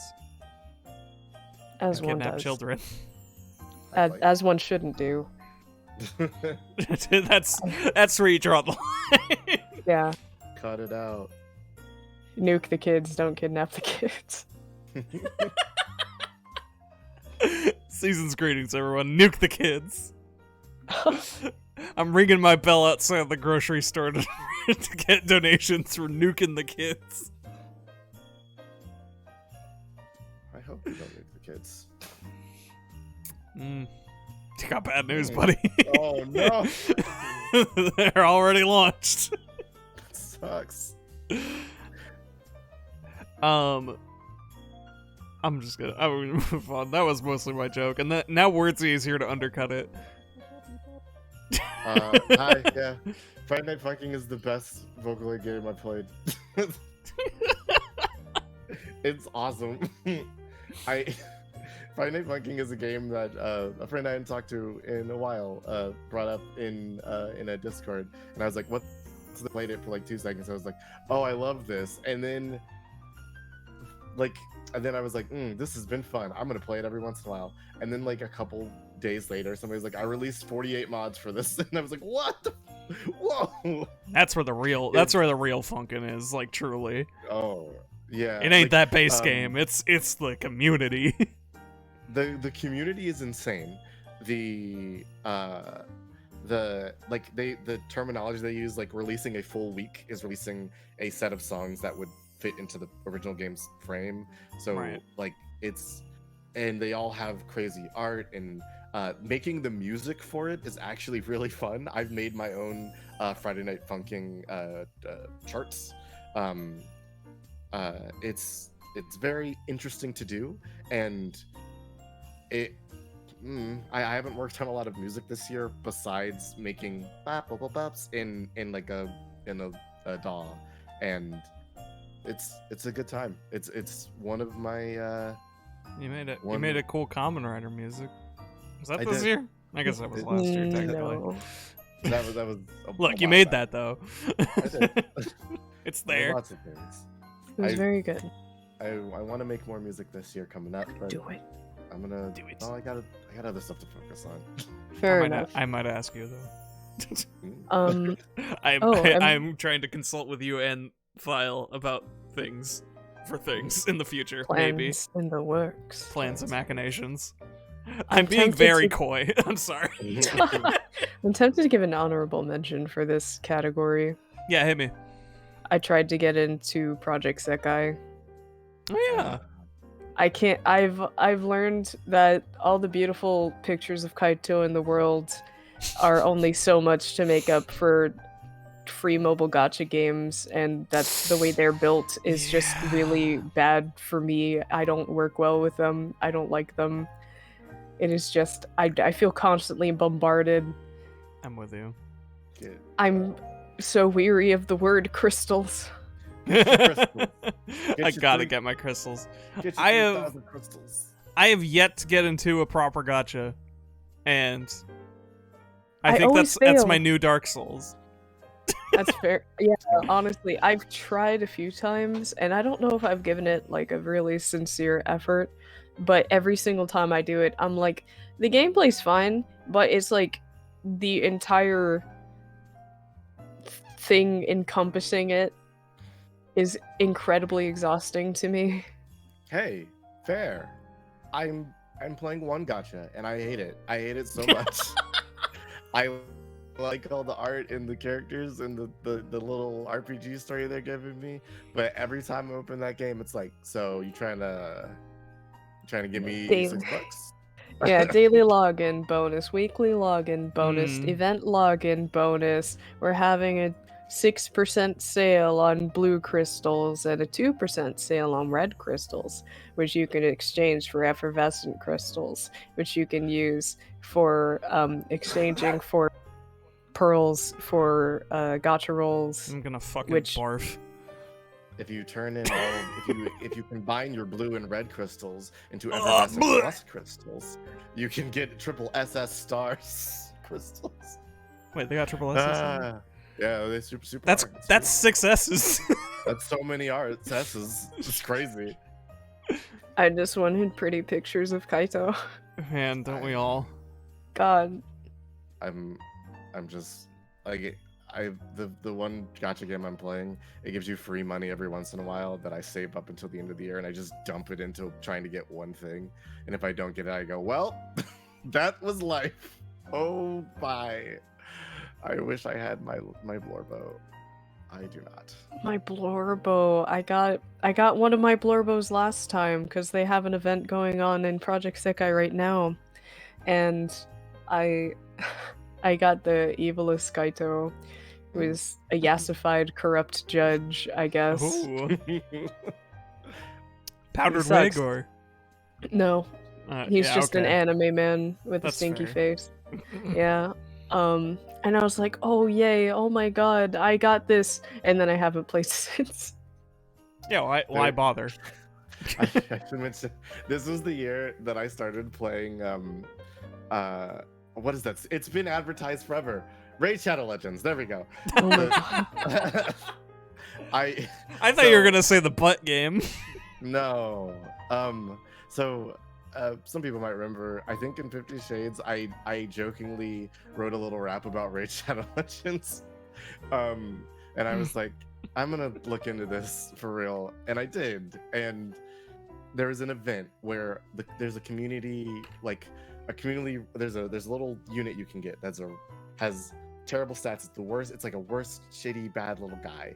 And all of the fans of Raid Shadow Legends like, this guy rules, and people have like done crazy insane runs and things with him, and they made him like this very strong special unit that you can get. And I was like, that's cool, the audience of Raid Shadow Legends resulted in this really fun character. And I downloaded it. Neat. And I played it for 3 seconds, and I was like, I'm having a good time. And then the next week I opened the game, it was like, Ronda Rousey now available. Get your, and I was like, Whoa. Ah! no! I threw my phone. Jump scare. Yeah, I would. Yeah, I'd probably throw my phone into the ocean. I was God. like, don't put her on my phone. I'm Stop it. suddenly. This is only tangentially related, but I just find it amusing that not too long ago, while listening to recommended videos on YouTube while working, because sometimes I just dive down that rabbit hole, I was recommended like a whole video series that totaled like 15 hours about iCarly and Victorious. And at some point in there, I can't remember where the guy doing it mentioned that, and I can't even remember what he said the bit was for, but he was so committed to a bit about playing Raid Shadow Legends that he literally became a top player in the game. Good God. And Was This that is man just- worth? no, it was not Wordsy. That's a different timeline. Yeah. The thing is, I'm better than I thought I would be at it. Like, I'm putting together decent teams, and my dedication to efficiency has made me farm good stuff pretty quickly. But I'm not like number 1 in my region, but I'm routinely top. It's annoying. Gotta go to regionals. I'm gonna keep us go. I'm gonna move on. We can't talk we about have, this. we have Naturally. gotten far away from Vocaloids now. Send me pictures of Kaito. Yeah. Best Breath of the Wild sequel is our Nothing. next category. Wordsy, you put down Sonic Frontiers. So Here we go. so- This is a fabrication. No, what are you talking about? I saw you type this. This is a lie and a fabrication. I agree. I don't get me wrong. It is, but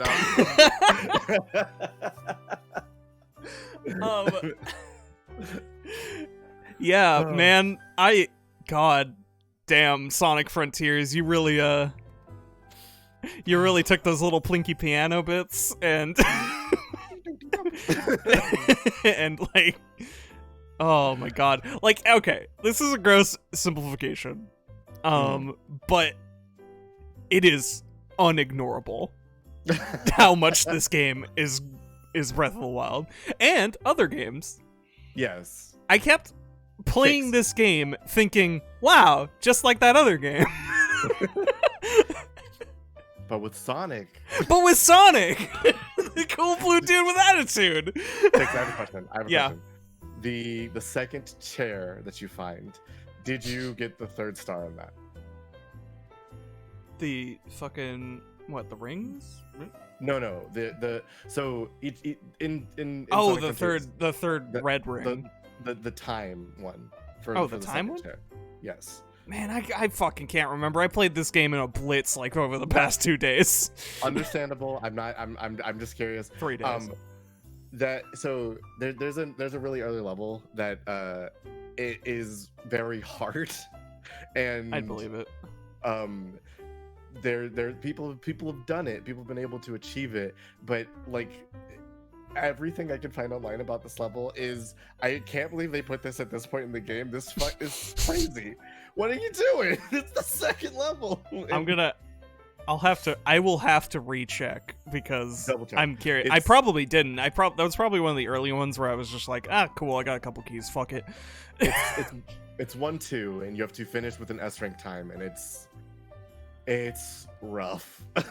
I bet there was a couple later on that was just like weirdly like so many of those S rank times are just like yeah, that's doable if I just put my mind to it. And one of them was just like frame perfect perfection.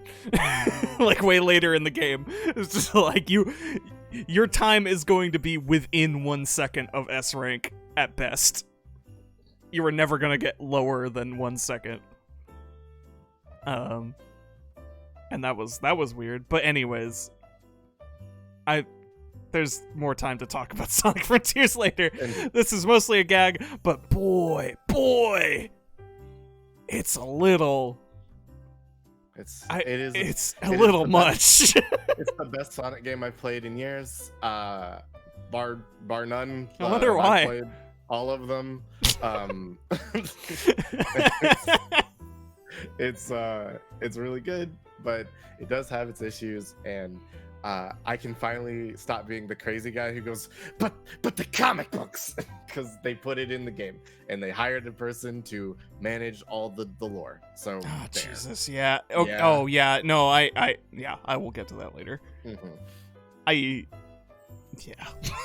Do you disagree with this decision? No, not necessarily. But like I said, I figure we have one more prominent mention of the game, and I figure we can go insane during that. Speaking of going insane, Here's our next category: best patched out instance of police brutality. This one goes to Multiverses. What a game! That shit sucks. That game fucking that game blows. I paid money for it. Yeah. I paid money because I wanted to play as Harley Quinn in a funny outfit. I was really excited for it, and then I was like, ouch. It's hot garbage. Like there's like the makings of a game that might be decent in there, but it feels like they stopped. They just said it was good at a certain point, and it wasn't. Oh, bad. There's so many things to remind me of Smash that aren't like it. Yeah, the Multiverses has a number of problems, not including police brutality, but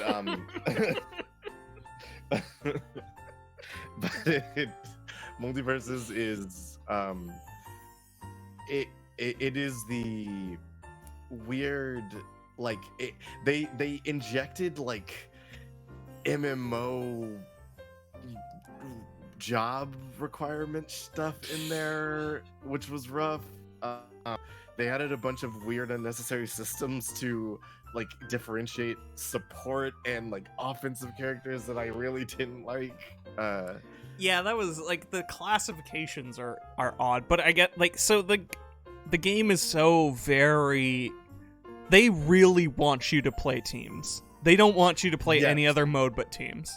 And I want you to play duos. I guess I can respect that notion, but I think they should have hard committed and not given you any other option if they wanted that to go, and built the entire game around that notion. Yes. But that's not what happened, and you can't set up lobbies where people go one-on-one and other people spectate, which is insane to me. I don't know if they patched that out anytime soon, but like, I don't believe they did the last time I played. Crazy. What I ended up having to do was after my requisite time alone, I ended up joining a game, and then everybody who wasn't supposed to be fighting jumped off. And that was it. And the other people fought. That's a way to do it, I guess. Yeah. Homie stock it. Just yeah.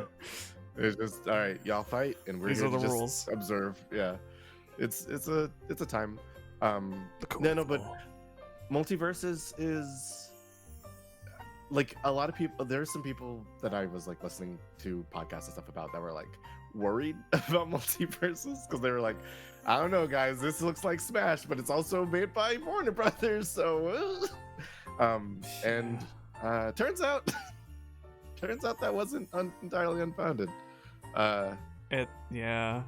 I don't know if I still want to try Nickelodeon All-Star Brawl, but like That's better, but it is still I've heard broken. it's better. Yeah, but it's still not good, but it's probably a better time at least. Where's Hugh Neutron playable? He's in there. He's in He there. is. He is. Oh my god. Yeah, no, he's Okay, I straight only up. heard the people clamoring.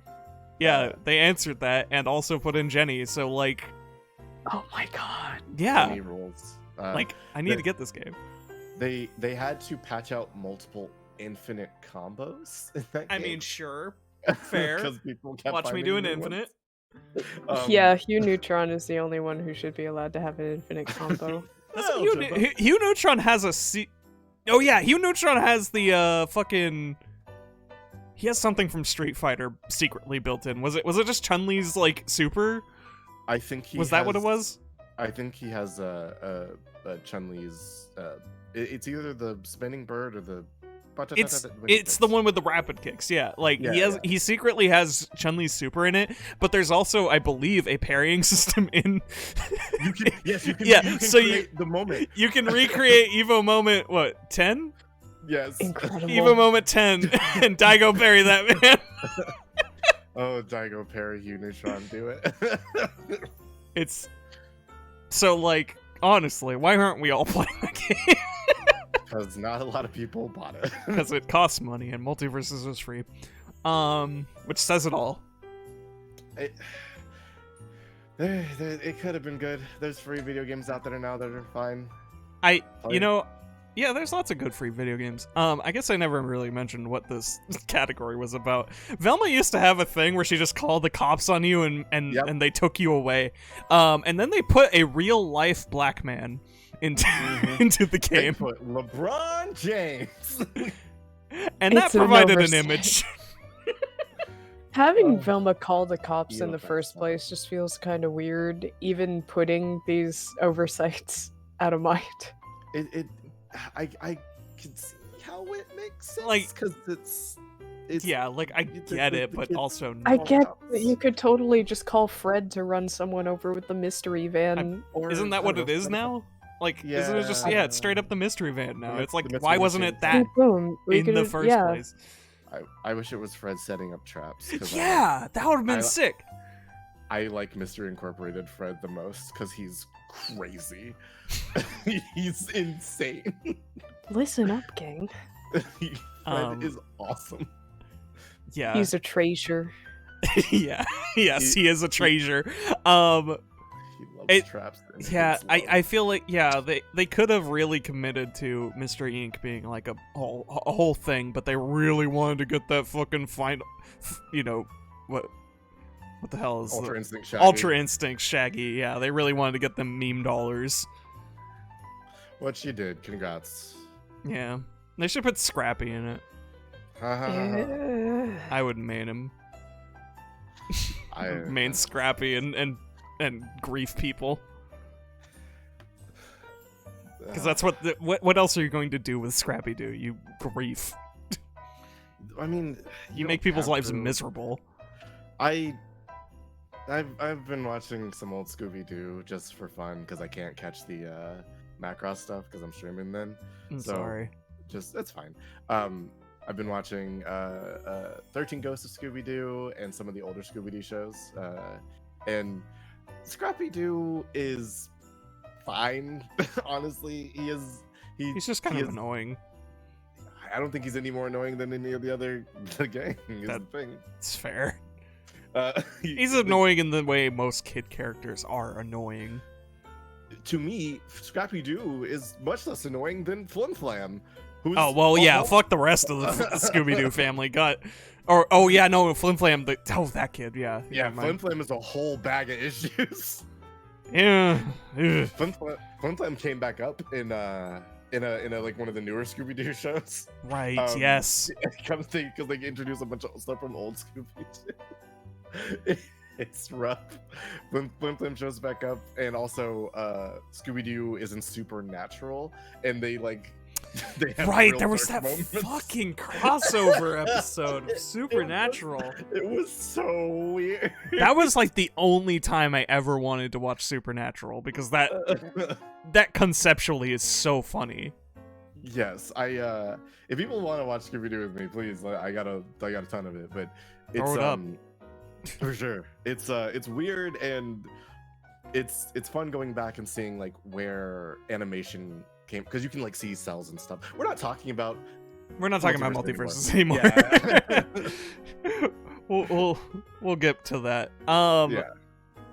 Okay. Back to video games. Best genuine Okay. nostalgia trip. I couldn't really think of any other way to classify what I wanted to talk about with these two.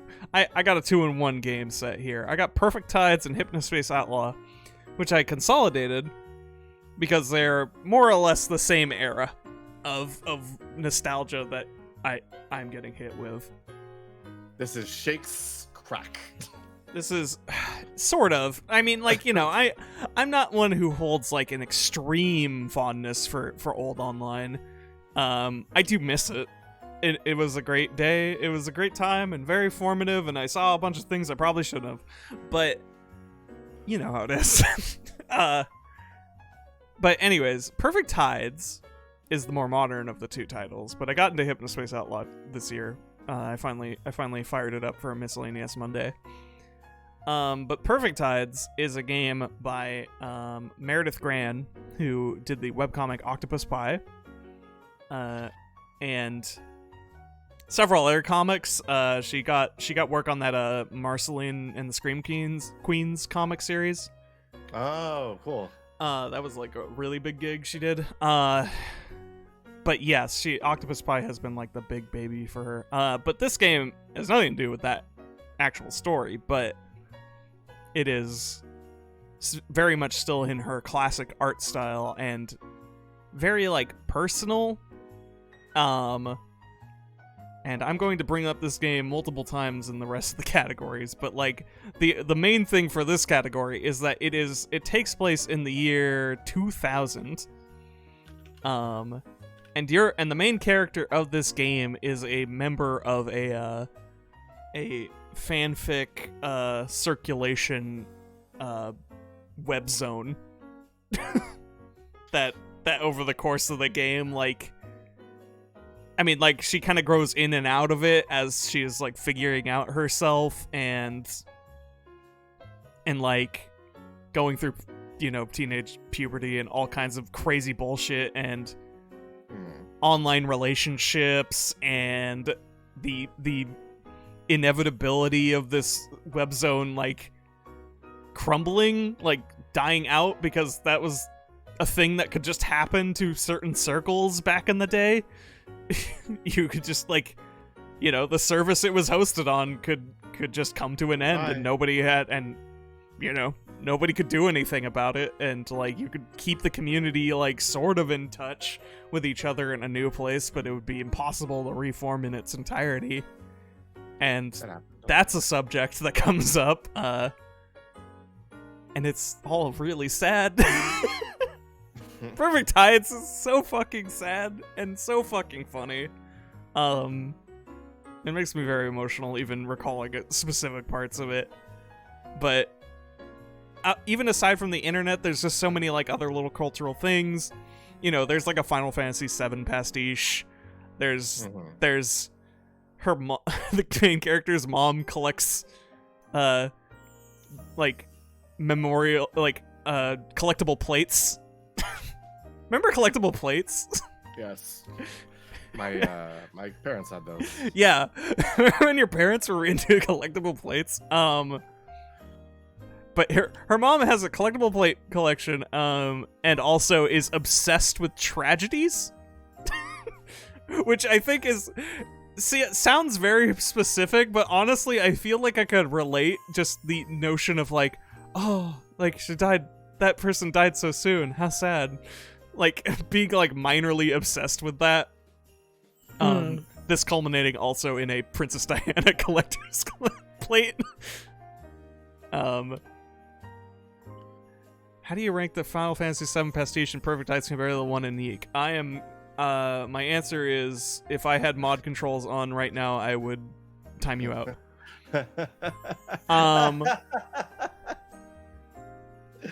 Man, I am curious about your Venom, but keep going. But the Final Fantasy VII pastiche action is one of the parts that made me tear up a little. like it is not because of the Final Fantasy VII pastiche in itself. That was very funny. But imagine you are 15 playing that game for the first time and you get to that certain part that most people know happens. And you were very invested. And it's also bringing up weird moments in your own life. Like it's triggering like insecurities and doubts and fears you have in your own life, and you're projecting them onto this video game character who is now dead. Screams art. Yeah. It's so fucking good. Perfect Heights is so fucking good. Hypnospace Outlaw, in a similar vein, is about the internet in 1999. And that's insane. I am so late to this party, but boy, did they get it right. Was that made by people who cared about it? And I just need to acknowledge that that game exists and that people should play it. And that I've already forgot his name. What was that butt rock guy? I love that guy. There's a guy whose webpage who's like this old 80s musician who's trying to bring it back with the new hip scene. And it's so funny. Can he do it, folks? I don't know if he can. People hate him, but also some people really ironically enjoy him, and he's thriving on that. God, I love what I've played with that game. I need to get to more. Chowderman, thank you. His name is Chowderman, also, by the way. But yeah, that's some other stuff I will cover later. Wordsy has put out for real this time. Sonic Frontiers. Yeah. Okay. So, and I agree. Like I said earlier, Sonic Frontiers is the best Sonic game I've played in years, and Right. I've told people this before. I've told B and Shakes this no less than 3 times in me knowing them. I attribute a lot of the better parts of myself, my desire to do good, be a positive change for people, my desire to be heroic in both fiction and reality is very closely attributed to when I was very little. I saw a blue hedgehog and he was the cool guy, to Mario and Crash's Mario as a counterpoint to Sonic is so funny to me because Mario's still a pretty cool guy. He's a heroic guy. He's a nice guy. He's a heroic guy, but he does not drip with quotation cool. He did not have the tude. Yeah, I understand. Yeah. But it just feels like he's not a huge counterpoint. He's just not as attitude. And that's fine. That's what mattered in the 90s. He's the more head down reserved hero, which is perfect. I also like Mario, but Sonic was a big change in life for me, from doing nothing to wanting to actively be a good person. Before I thought I was in neutral for a long time, so it was very disheartening to see the video game series that I liked and the characters that I liked kind of just year after year after year just be shoved into Dung Eater's hands as he defiled them. Which we've agreed is totally justifiable. Especially to Sonic. No, that's mean. I'm sorry. No, you're fine. Sonic is the one thing where if at the end of the day everybody's like, that's kind of lame, I'd be like, you're right, dude, but also it's dope as shit, because Sonic's cool. He wants to help people. He wants to be a force for change in the world, and also uplift other people to also being cool. More recently, in the past, he's not so much, but yeah, they really solidified that side of him a little more recently, and I think that's great. I think, listen, every time you speak very genuinely and unironically about Sonic, it does warm my heart, because, like, I'm kind of with you there. Like, I'm maybe not in the same way, but like, the first video game I ever played was Sonic the Hedgehog. Like, literally, age 3. Picked up was able to use a controller. I played Sonic the Hedgehog. This hedgehog, this hero, he holds a very dear place in my heart, and will never not. Boy, he's made it hard sometimes. It's not even him. It's the. I know it's not him. It's the environment he's in. If I'm being honest, it's Yuji Naka. Yuji Naka, cut it out. Cut it. Listen to me, Yuji. He needed to slow his roll a little bit. Cut it out, dude. Go make another Battle in Wonderland, whatever. But yeah, I'll keep you away from Sonic. Sonic, in this recent game, it is the first time in a long time that I felt what I felt when I first played Sonic the Hedgehog, and when I first played Sonic Adventure 1, when I hit the stick going forward, and then the screen started to tear, and it felt fast. I'm sitting. Yeah, no. You're right. I just bought a house. I'm sitting in my chair for the first time. This is the most adult I've ever been, and I go. Start tearing. I'm going fast. I think like some enemy showed up and it was called a ninja, and I was like, I don't. Who give a fuck? I'm running. He couldn't touch me.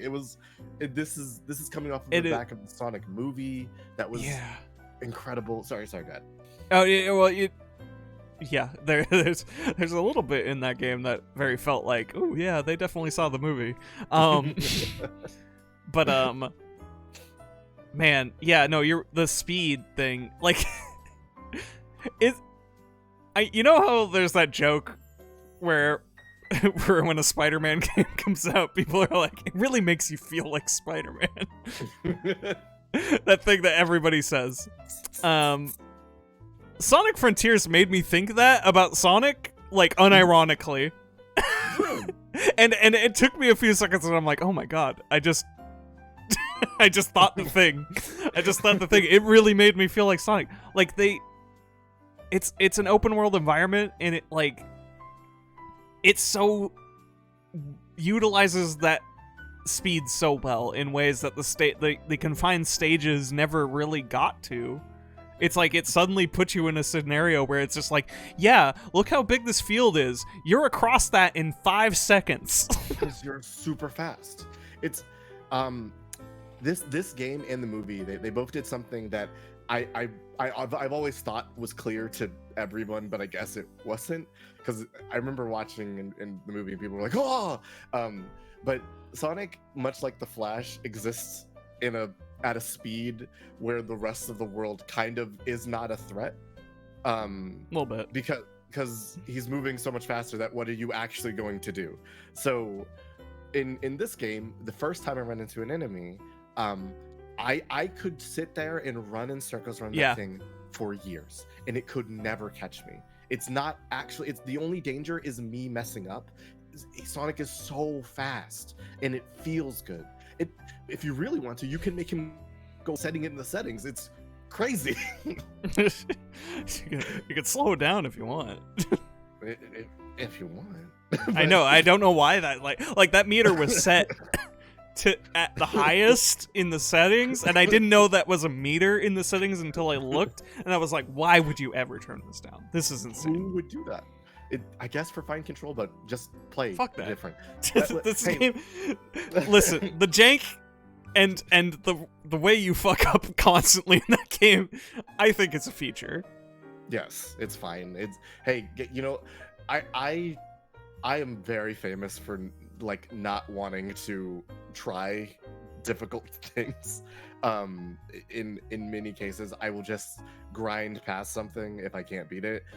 This is one of the few games where I'm like, no, I'll just practice. Because I want to get better. I want to achieve this.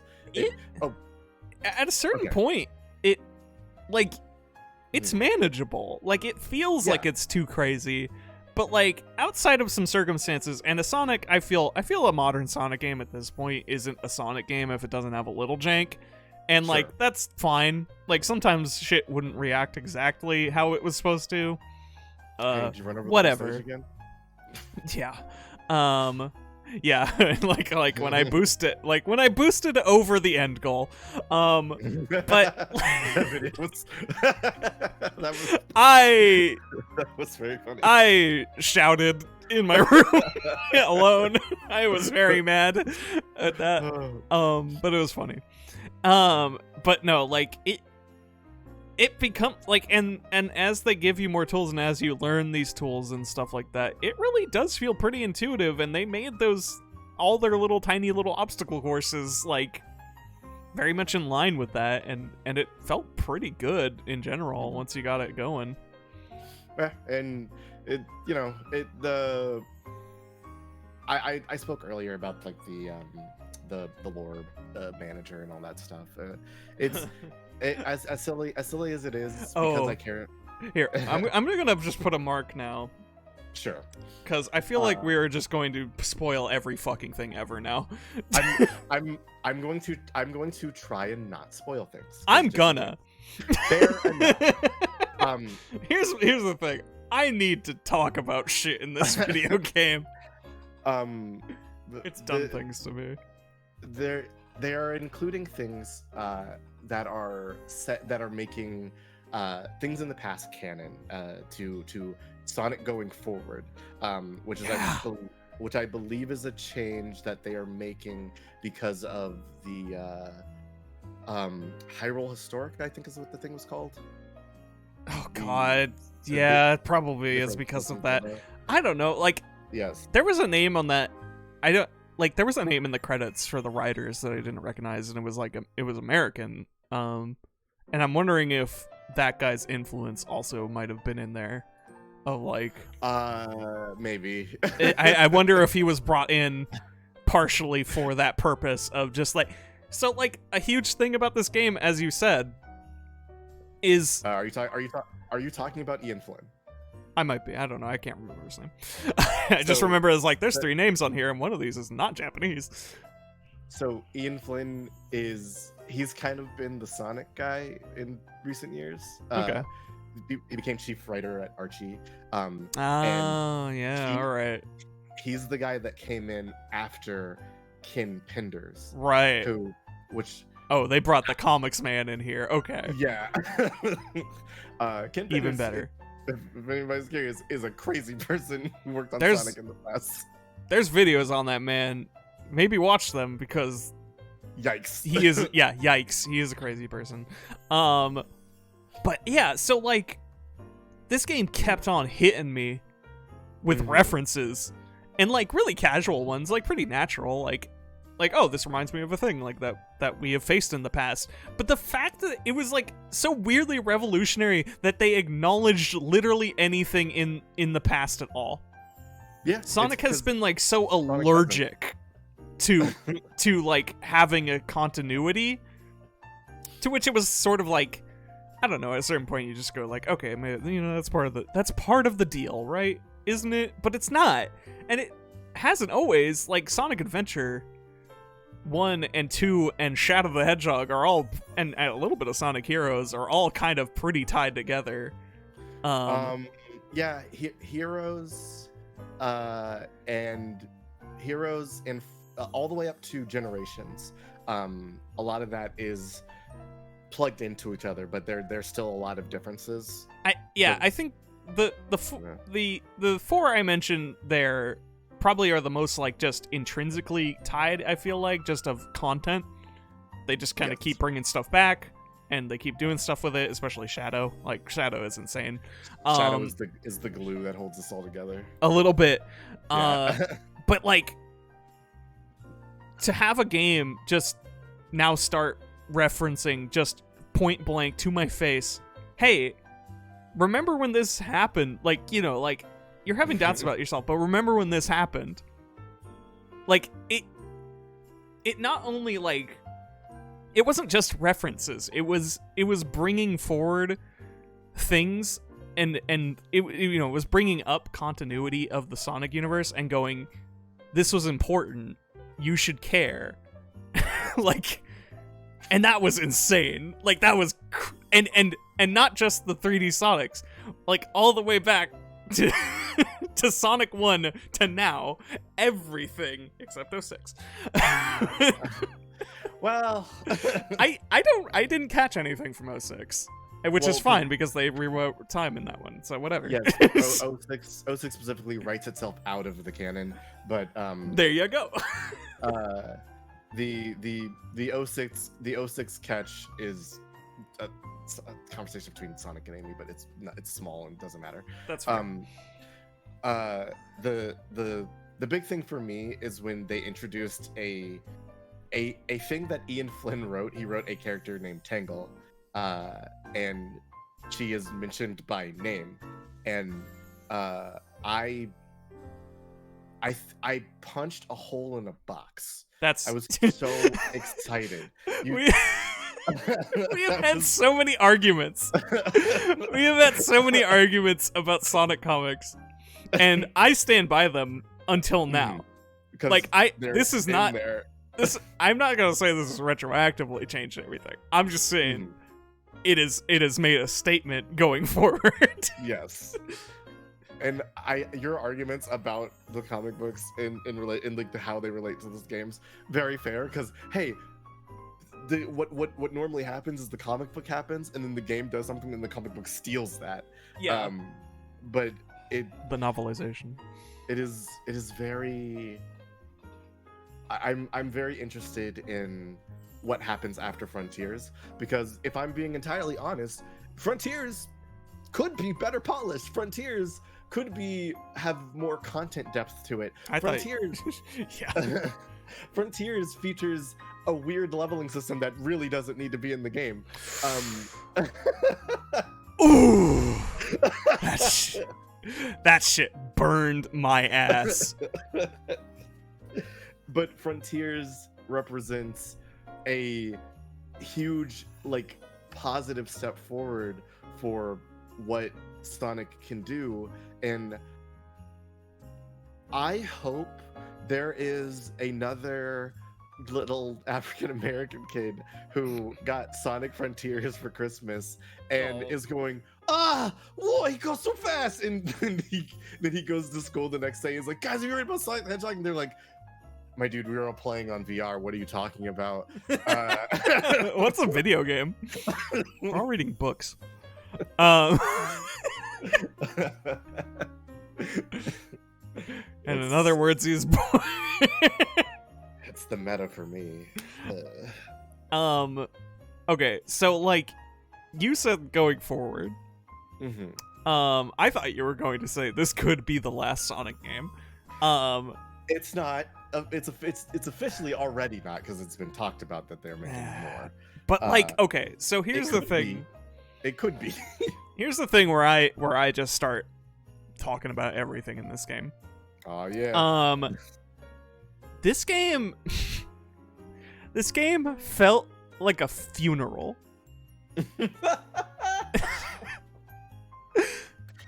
Like, okay. Okay, I'm gonna need a lot of context. Yeah, it might be because I don't go here, and it might be the fever, but that was a wild statement. Yeah, no, I'm sorry. Sentence. Like, folks, let her talk. That sentence has been weighing on my mind for the past 3 days, and it only got stronger as the further I got in. This game feels, it feels like a funeral, and I mean that with all the love a funeral might imply. It feels something about, like, especially with all the canon tying together, all those like things, loose ends being wrapped up, the fucking origin of chaos. Oh, with the ancients, yeah. Yeah, what up? Chaos is yeah. a thing now. This is Sonic Yeah. Adventure 3, by the way. It is. It is really Sonic is. Adventure More 3. than anything ever before, this is Sonic Adventure 3. It's Um, very cool that you find out it's Sonic Adventure 3 really late. Secretly. But like, okay, so yes, like we get the origins of Chaos and the Chaos Emeralds themselves. We get like the framing device of all the character interactions is that they're like half stuck between a cyber dimension They and Sonic is trying out to of free phase. them. Yeah. They're out of phase, yeah. Like, and they all start having this emotional journey as you play, and like really existential stuff from Amy, Tails, and Knuckles. It's a little jarring. It's a to little hear- it's heavy. to hear Tails, a child. I think Amy's hit me the hardest. That was insane. I was just like, what? Amy's hits the hardest because Ian Flynn specifically wanted to further round out her character by bringing in some stuff from her past. And I will always say this: Amy Rose is the most complicated Sonic the Hedgehog character in ever. Her shit is so fucked up and bonkers. I feel bad for her because she is in a terrible situation where she doesn't belong. I want Amy to have a good time, and she never does, because the one person that she has divulged all of this emotion and attachment to just is like, hey, I gotta save the world, bye. And, Yeah, right. And Amy's like, in Amy's head, she's like, forsooth, Sir Hedgehog, if only I could find but a purchase of case upon thy content. Like, I am waiting for the day that somebody opens my messages and is like, hey, what is happening with Amy? Because she's so sad. She's so sad. If you want to ever info dump about Amy, feel free to send that at me, because I don't know jack about her. She drops. Amy's main gimmick, as far as like the games Cooks. and original canon, was definitely just like, you know, the girl that pines after Sonic, right? She loves him. She's, you know, it was like, oh, she's that's so all obsessed we and got. clingy. Mhm. And yeah, the constant characterization is like, oh, she wants to date Sonic so bad, and he's always like, gotta go fast, goodbye. And Frontiers just kind of starts bringing her finding closure of that idea Mhm. of being like, I love you, Sonic, but I think I need to go. Like, I need to do things and figure out myself because I think I've become a little too attached. It's so And nice. the running theme in Amy, Tails, and Knuckles, the running theme of all of these little existential crises and heavy discussions, is they keep bringing up a future without Sonic. Without Sonic, yeah. And it seemed weird the first time, and then But- it kept happening, and then everything about the tone of like all these zones, the music, the like environments, the subject matter, this new character, Robotnik has a daughter, by the way. Yeah. He made a daughter out of numbers, and and he loves her. I love Robotnik. I love Robotnik becomes No a feminist. dad, and his Robotnik- daughter owns. He was already a dad, and they finally made it real. I'm so I know. happy. Like it's and now he's thinking of that, and now he's discussing his future. He discusses a future of something that isn't taking over the world for once, you know, just briefly, but like, and There, Robotnik's data daughter Yeah. is also constantly reminding Sonic that he's going to fail and die at the end. And this starts as sort of a taunt, and then it becomes this resignation because the inevitable is coming. There's this doomsday looming over everything, and Sonic is at the center of it. And also, every time he frees his friends, he's getting more corrupted by evil data magic. And worse and worse. And he's staggering harder and harder. If you stand still as you progress levels, his idle stance starts getting more and more weary and injured and fatigued. It's so good. It's so good. And everything in this game is pointing at Sonic just fucking dying. but everything is pointing that he is dead, honestly. It's like we're just holding a remembrance, and Sonic is getting closure with his friends' issues. Like, he's the central rock telling them that their fears are unfounded and that they should move on without him because they are their own people. Which is the thing that a lot of people have had trouble with over the years, which is nice to see. Yeah. I have a very specific question, Shakes, after you're done. I just... It's insane. This game feels like he should have died. This is the final frontiers. It genuinely I was like, oh my god, this is the old Snake narrative again, and I realized that so much fiction is not going will telegraph that and not commit to it because it's the idea is that oh, I'm destined to die and then he doesn't, is a story in itself. How could we live without our hero? But everybody's finding out how to live without their hero, and now I'm going, God, Sonic probably is just gonna bite it, right? He's gotta sacrifice himself. Isn't he? For real. For real this time. Not with a time loop, not with, I don't know, something happened in Forces, I think. I didn't play it. It was chaos shit. There's a villain that did reality magic. It's fine, whatever. Yeah, sure, don't worry about it. He's fine now. Knuckles became the president. I gotta play Forces one day, honestly. I might have a thing for you. I was gonna ask you, Shakes, when is Sonic Frontiers was a mistake, and failing that, when am I going to make it? Because I was thinking, do I say all that I want to say in Game of the Year, or do I just make a fucking video about about how this game is a love letter and a goodbye that pulls back right at the end and goes oh, but here's to the future. And it's like, dude, I don't know if the future exists anymore. If this was your final game, I would applaud you.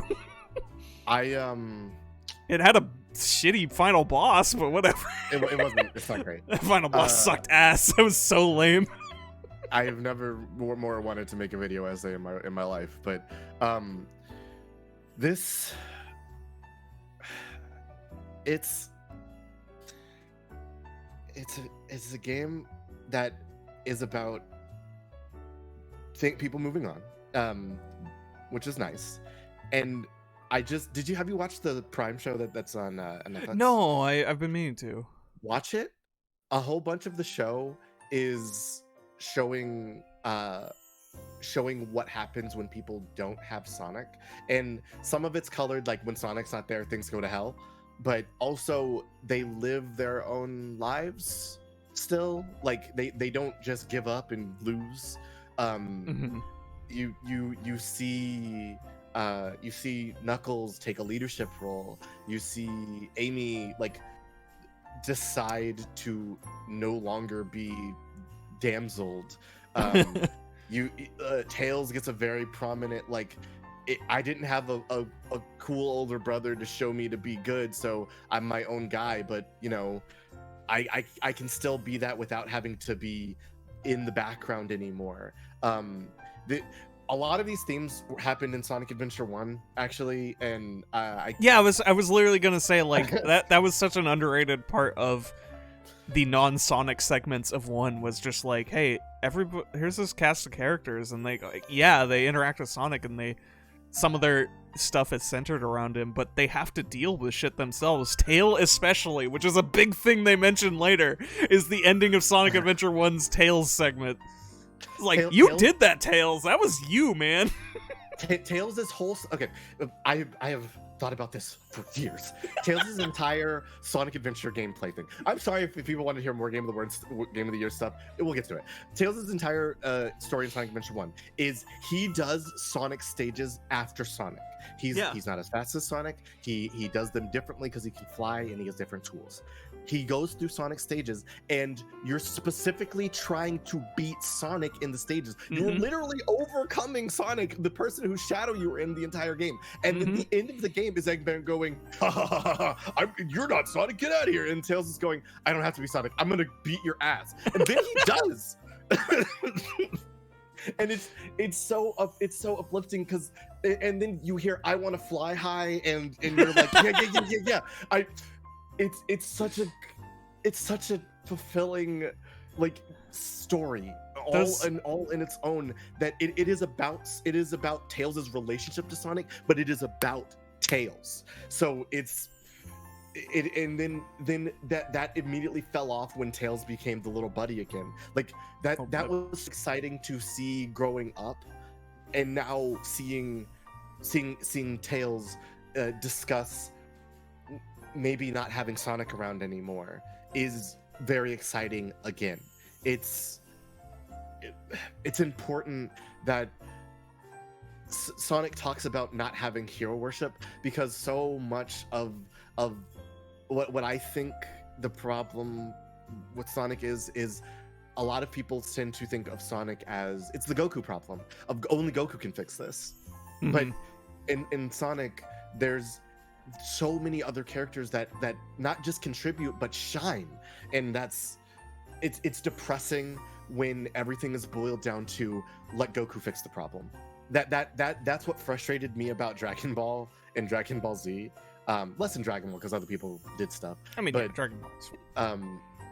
But over the years, as every single time Sonic comes up, it is Sonic is the hero and everybody else is only supporting him, which is not the case. Sonic and his friends are a team. They are not a squad led by somebody. They are a group that is working together, and that has always been the more powerful message to me. So it's bothersome when every Sonic thing that you see for many years is, oh no, Sonic, you have to fix it, you're the only one. There's also these other hedgehogs also sometimes, but you're the only one. And that's not why I like Sonic. I like Sonic because he's the coolest guy, but he cares about his friends and he needs his friends' help because he's also dumb as shit. He is pretty stupid. He's so stupid. I think the one other thing that drove me insane was the exclusive lore hidden in the fishing game. You could only get it through the fishing game. But the fishing game is awesome. The fishing game rules is the thing, and those fish are awesome. I love all of them. I caught an alligator in that pond. Yeah. That was cool. I love Big the Cat. Big the Cat is a lot of people's favorite. Big the Cat got his last hurrah. Sonic talked to Big the Cat and had a conversation with him. Unheard of. Unreal. Yeah. It happens in the Sonic Prime show. He's Big the Cat's like a full character and stuff. It's fun. Awesome. Thank God. Yeah. Where is Froggy? He is in the show as well. He's not in the fucking game, and that made me mad. But I did catch a few frogs. You can catch a couple frogs. I wanted Froggy. I want high-res Froggy. I've only seen him in Dreamcast polygons. There is a game that I might send you later that I'm gonna play for a special occasion. That is about Froggy. Cool. And it's very weird, and it's a big love letter to Sonic, the franchise. And somebody played it for me while we were in a Discord call late at night, and that is the night that I sang the entire Pumpkin Hill rap song. Yeah, that sounds right. Tell another soul that I did this, even though I just did it. Oh, it's really good fun. Shut up. All right. It's the Fighting Freak Knuckles. He's out here at Pumpkin Hill. Just gonna. Sonic. I'm gonna keep it. I'm gonna keep singing I'll that have beat, and it'll just tantalize you. You can't. Sonic Frontiers is a very good game that inspired a lot of positive emotions in me that I have not seen in Yeah. myself in a while. Not a lot of games hit me like this, and I've seen friends get hit by this before, with things that they got to touch again after a while, and it's just, I don't know. I think I teared up. I cried because I felt like my hero's back. It's, as lame as that is, it's cool. I tell you what. First of all, I'm glad that both in collectible lore and in text, Eggman fucking loves his daughter. He loves his daughter. That was awesome. Truly, just highlighted the game a little bit for me. Also, now this is major spoiler. And if anybody's gonna play this game or watch this game, I'm sorry. Mute Please or something. mute yourself for, I'm gonna move on very soon, but like here I go. 30 seconds. Eggman's daughter shoots into a meteor and explodes and dies. The same game she's introduced.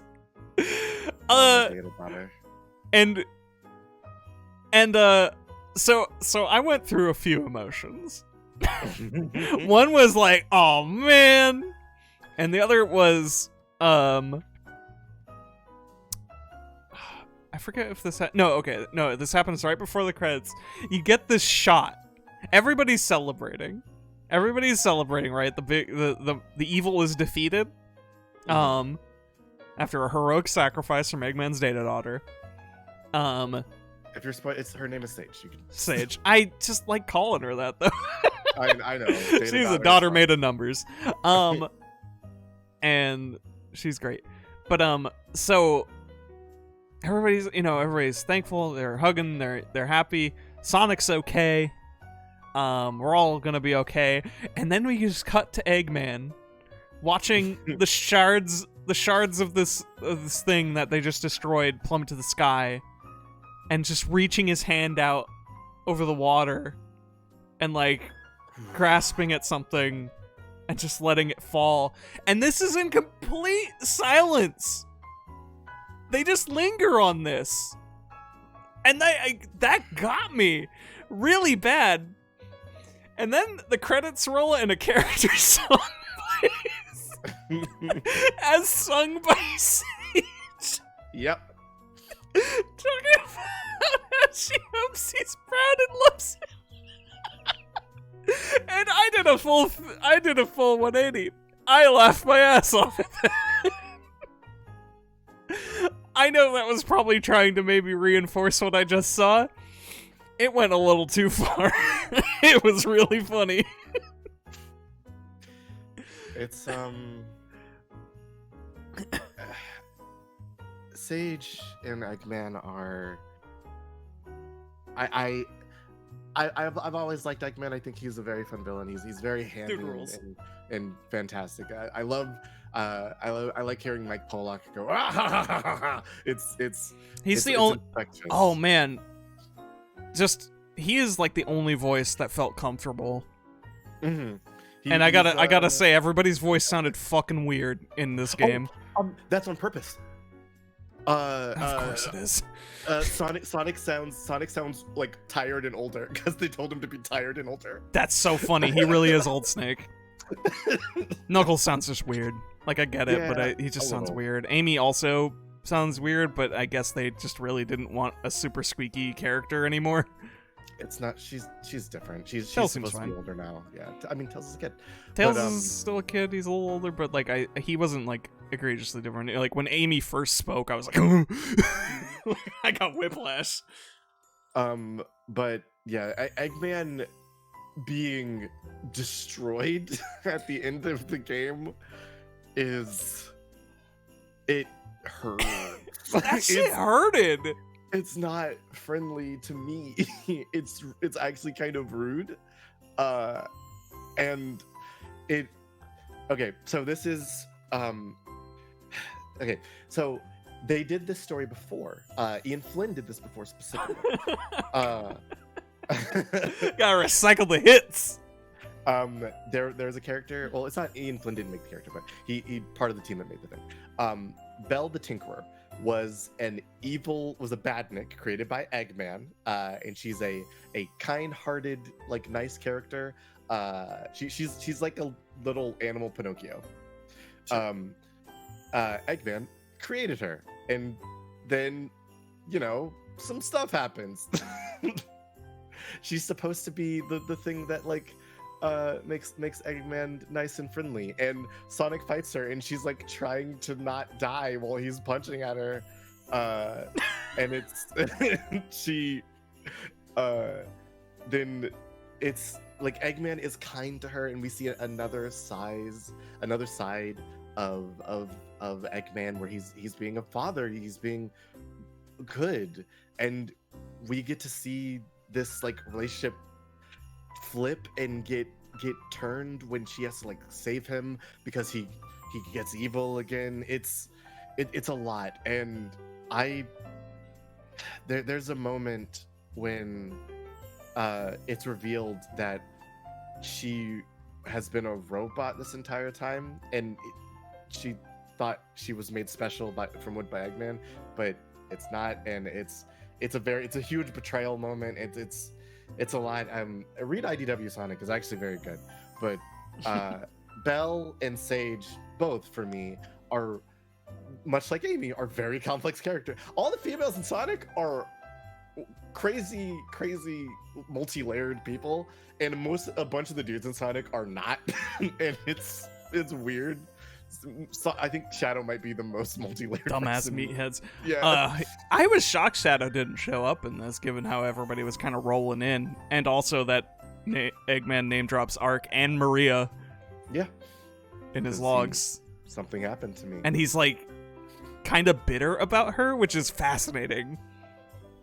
He's bitter about his fucking cousin who got, like, space cancer and then got gunned down by the government. Oh, everyone remembers Maria. No one remembers your buddy. Well, because Maria was on a big screen and saved the world. Well, My final message. Well, Eggman's final message was, "I killed the moon." Yeah, for real. And that's why that's canon. Get out of here. Yeah. It is. That's canon super now. They'll have to re-edit those old cutscenes from older games and make the moon. Okay. I think we've gone way too insane over this, more than I ever intended. It's a good game. I'm typing up a thing to be as we speak. It's fine. Let's move on. I'm gonna move on. I'm so sorry to everyone that this is like an hour of Sonic discussion. Hey, it changed my life. It's not for everyone. Yeah. Best game that isn't for everyone. Pazak. I love Pazak. It's not for everyone. It's not. It's very cool. I do not have anything to back up this thing. Watch my Koshar playthrough. It's stupid. We play too much Pazak and I suck at it. Go play Pazak. Beat the master. Do you have something involved to say about your added entry to my joke entry? Yeah. Nascence is a game about like a weird structures and impossible space and stuff. And I streamed it a couple times, and one time I streamed it, a bunch of speedrunners showed up, and they were like, "Hey, we speedrun this game," and I was like, "Cool, dope." But Nascence is not for everybody because it is a game about harsh contrast. So there are very bright white lights that then immediately flash to black. Just yeah, all right. It's they put warnings on the front of games about that. They did on this one as well. I bet. It is a pretty difficult game as well, but it features giant cool vistas, and like you can infer a lot of history from no words because nothing is ever spoken to you besides that's fun. Like you're trying to escape. If you can handle the color stuff, please take a look. I think it's worth it. But Nascence is, I don't think, a game for everybody, just because I know a lot of people with photosensitivity.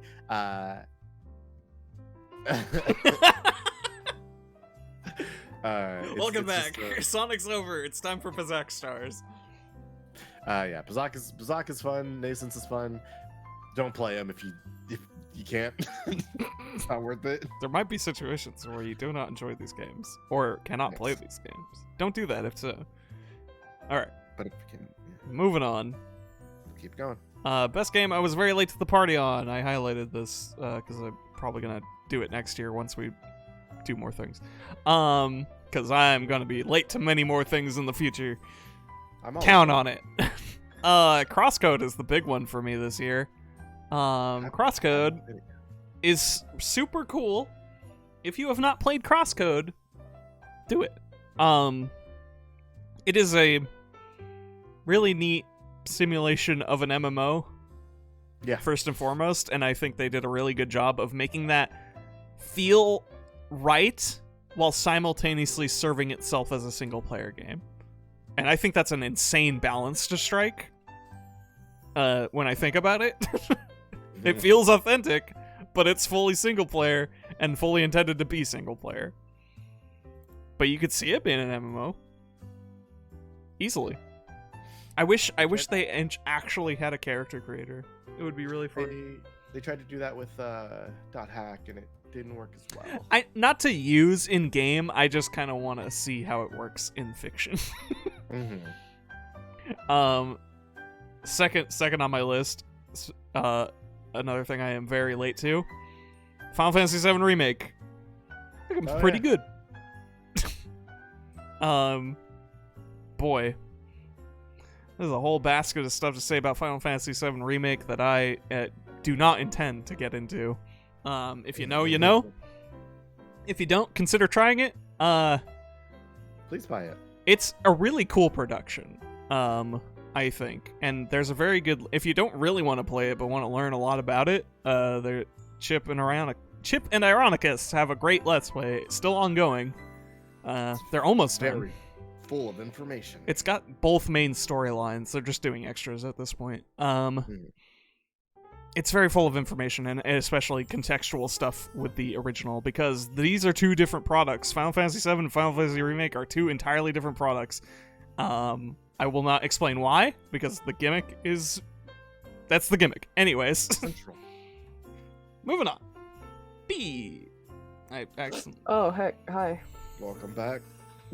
I'm sorry we locked you in We a talked box. about Sonic forever.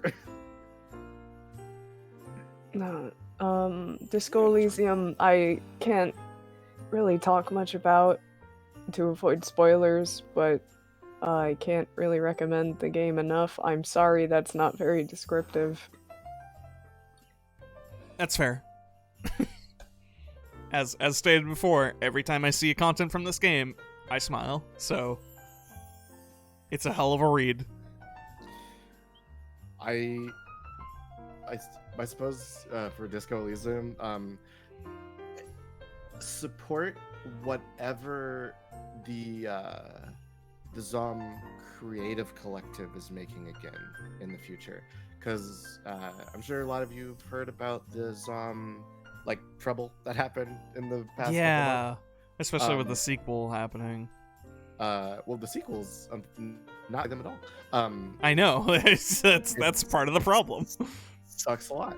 And I would not have begrudged them, because these are people who didn't make video games. They wrote books and they made music and stuff like that, and art. But they came together and they made something incredible in Disco Elysium.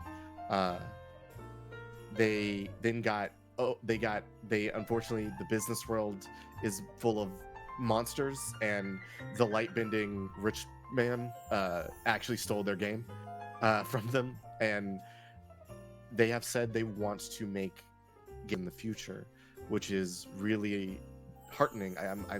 I'm excited to see what this team makes again in the future, because the main creative heads, the lead writer, the artist, and the music and programmer behind these things, they were forced out of their own company and are going to be making something in the future, and I'm excited to see what that is, however far away it comes.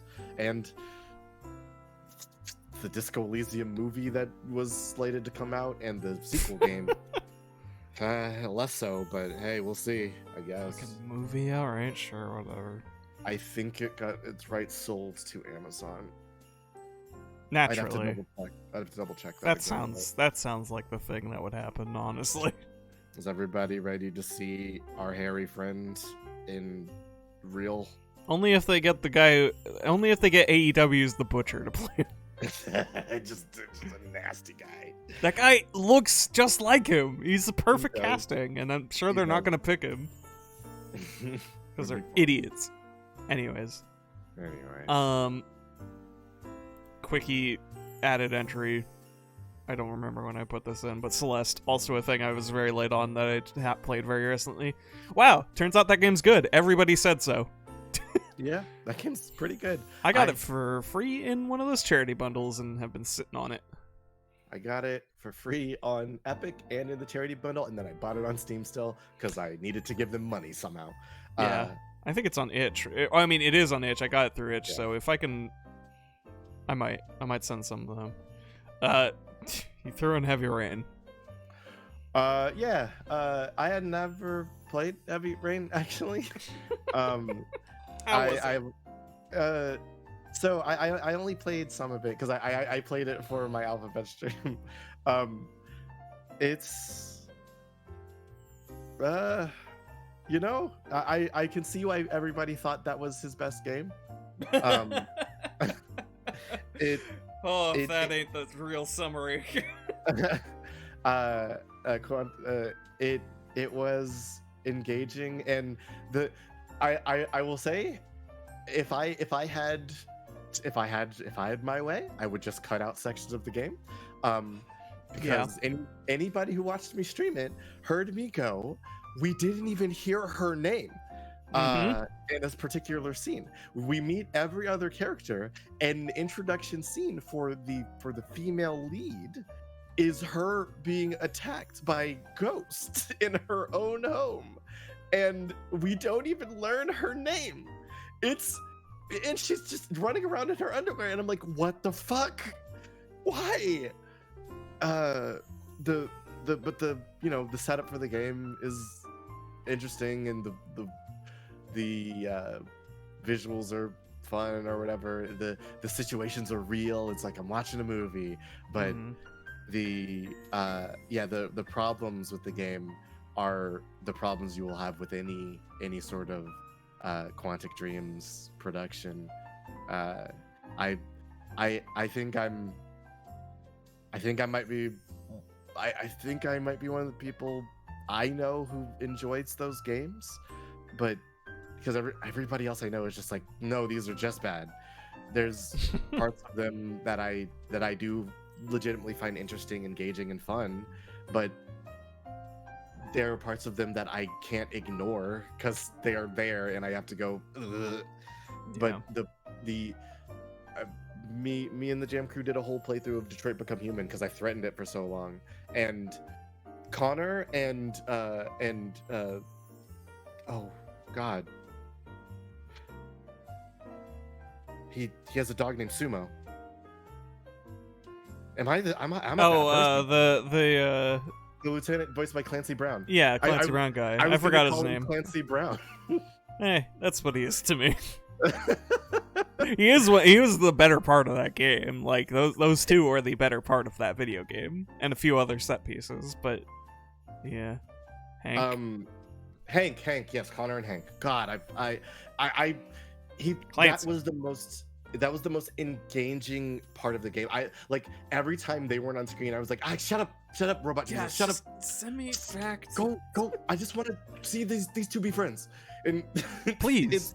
it's so interesting and engaging, and I'm not talking about Heavy Rain, but Heavy Rain's funny. It's symptomatic of Yeah. David Cage games. Is that they're not without good ideas. Every time I look at a David Cage game, there's like a little bit of something that I'm just like, oh yeah, and then the rest of it happens. I think Heavy Rain was the one that held me the longest. Yeah, You played the whole thing? I played the whole thing alone, but I Right. streamed a bunch of it. And I was What do you think? What do you think of that final twist? What do you think of it? What do you think of the actual culprit? Okay, so we're smart, right?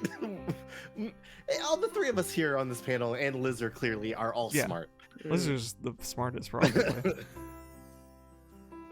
What the fuck are you talking about? I don't know why I'm being actually cagey. That is Shelby. How? Yeah, I don't know. Shelby? Because the game lies to you. And that's okay. the worst thing. And that's the worst part of that entire section. Because I plan on playing it on stream because I need people to. I want to be live with people. But that whole game is Shelby walks up to people and goes, "So about these disappearances," and he goes, "I'm a guy and I have a duster," and I'm like, "Okay, that makes sense." And then I'm a detective. Hey, how you doing? I'm big. He never provides any sort of evidence to that front. He's private, I believe. Sure, but I'm a private investigator, Shelby. That's all you can say at the point. And then he does heroic things, and you're like, oh, blah blah blah. But then I have to think: did he put a bunch of glass in a bunch of vents? Yes. Did he set up weird torture traps in a room? He's also Jigsaw. and also, I forget where it is because it's been so long. But I truly cannot stress enough how the narrative literally lies to you. Not just, oh, so that's what happened. No, there's a point in the game that is a fabrication because the real killer was there and doing something. It doesn't make any sense. It's they spend the whole game trying to hype how and you read his mind. Yeah. You read his mind, and then you just kind of don't see. You don't get to. There's no way you can piece out the mystery. Like, one of the projects that I wanted to work on, that something we talked about earlier, is I wanted to present a mystery and have people play roles in the mystery. But for a mystery to work, you need to provide people the clues with which they can then solve the mystery. If you just lie to me, then what you've done is provided me some nonfiction, sure, but you did not give me a mystery, and therefore, eat my butt. I hate you. I'm going to push you into the pee-pee poo-poo man. I'm so... Okay. Heavy rain. Heavy rain, everybody. I thought it was very fun. Fuck it. But also, yeah, that's the summary. Did you do the chase scene real good, or did you turn it into a slapstick comedy? I'm bad at those prompts because I had to play it with my mouse and keyboard. I mean, thank God. It's the funnier way. It's something. Don't worry, TT. Okay, Spatter, we're still gonna play through Heavy Rain. That's not gonna stop me from doing it live. But yeah, no, it's something. Yeah, that's all my thoughts on Heavy Rain. I enjoyed it. I enjoyed David Cage games. They're not good. I like these. They're bad. Here's the thing. We're emotional people. That wasn't clear from now. If you heard us talk about Sonic Frontiers for an hour, you understand that we are emotional people, and games like to punch us in the face. My initial thing, as I previously alluded to before, all of Perfect Tides, basically all of it, really, really loves to just sneak up on you and just hit you where I didn't know it would hurt. Like, this is a story about a 15-year-old girl growing up in the year 2000. I was not that in the year 2000. But I was alive in the year 2000. And I was 15 once. And I cannot claim to have been a 15-year-old girl ever, but whatever. But I can sort of meld these contexts together, and then suddenly some of that shit hits way harder than I ever expected. Yeah. and it is unabashed. It's also so I guess fair warning if anybody plays Perfect Tides. This game is not reserved. It does not pull punches, and I mean that in when people say bad things, they say bad things. Ooh. Like, and you just have to take that as it is. That is a person, and that is a quality of what this person has decided about their life. Man, it's Perfect Tides is crazy. It's so good. It is like, yeah, it is like the days I played it, I was just like, oh well, I know what I'm probably going to be talking about for a good chunk of time, end of the year, because it has been a long time since I've played a game that has felt so personal, even though it's fictional. Mm-hmm. Similar feelings to what I had to Frontiers. Mm-hmm. And also, if you're Jewish, there's a whole nother mess for you to enjoy. I'm curious because I remember when you were playing it, you were posting screenshots and stuff in Discord. Yeah. There are games I've played that are like tough for me to play because like I feel a connection to characters or whatever. Was this one of those ones where you just powered through, or did you like take breaks and stuff? How you played this game is interesting to me. I think that my connection to the character didn't like make it debilitating. Okay. I tend to, when I'm very into something, I tend to barrel through it. But I will admit, now that you mention it, I feel like there was a couple days when I turned that game off and went to bed, I was just kind of staring at the ceiling. It was like, oh man, okay. Also, XX Live, thank you for being a fellow person who has played Perfect Tides. It's so fucking good. There's also a great series of developer playthroughs if you're interested. Developer Meredith Gran got on Twitch at one point and played through the entire game while giving commentary of its making and production, and also showing off Easter eggs and stuff to her memory. And there's a sequel that got kickstarted, and I backed the shit out of that instantly. So I'm very excited. I wish I could have afforded the cameo tier. I'm very sad that I couldn't.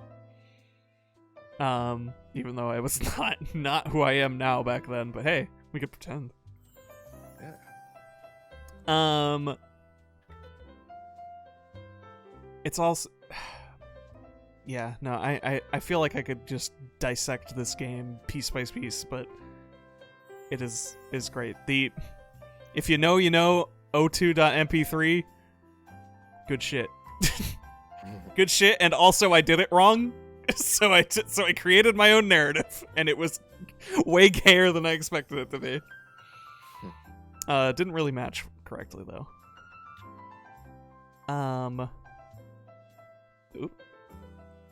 Crosscode also. Whoo doggy, play Crosscode. Do you love existential things? Do you love suddenly coming to terms with reality and the emotional bonds you have formed with people, and how real you are, and how real your memories are, and how real your personality is and tied to your memories? Anyways, play Crosscode. Also, do you like having fights with your friends? Do you like having emotional fights with your friends and then making up in very stupid ways? Like Crosscode. Alright, B. I have been very interested to see this one ever since you put it down. Oh, Christ. I hope it's not Speaking of disappointing. Christ. I played Cult of the Lamb towards the end of this year, and I went in knowing virtually nothing about it other than everybody recommended it, and I just needed a game to lose my head in for 3 or 4 days, so I picked this game up, and I started my first file, and I started naming my cult members after old pets. Oh, no! Oh no! So if you have not played Cult of the Lamb, hey, your people die all the time. Oh. I didn't know that, and I really, Sometimes you was- kill them. I didn't kill any of them because how could I? I couldn't bring myself to do so. But yeah, basically, long story short, I was in a wretched headspace and that didn't help. So I was like, great, I bought this game for fun. I just came to have a good time. Well, whatever. I ended up accidentally ruining something for myself in the game anyway by nature of not looking up what options are available to me based on how I set up my skills, so I had to restart later anyway. Oh, that's So- also a bummer. It's well, at least I got to avoid the other issue, thankfully. Yeah, okay. Maybe, hopefully, context you'll be able to. understood. Maybe you'll be able to come back. Oh, I And- finished the game. Oh, okay. Never mind. Fucking. I'm so sorry. Thank Did for you really? unpacking all of that. Oh, that hurts. That shit hurted. Woof. Man, I- I'm thinking- Well, played myself, can't. I guess. yeah, truly. I'm about What to I get play for thinking myself. I can just go into a game without looking up everybody else's playthrough first. What an idiot. Oh, yeah. I'm about to play myself if I start thinking about my old pets. Now, a much more understandable one, but I'll let you explain. Unpacking. Oh, well, I mean, it can certainly be a discussion if you're familiar with this one. I haven't played it, but I know what it's about, so I get it. So, like, when you put it down, I was like, yeah, probably. I believe it. Long story short, and to be brief and not give any spoilers, it's a very good exercise in dissecting environmental storytelling. Mhm. So it's a journey. All right. I remember seeing this game and I had not.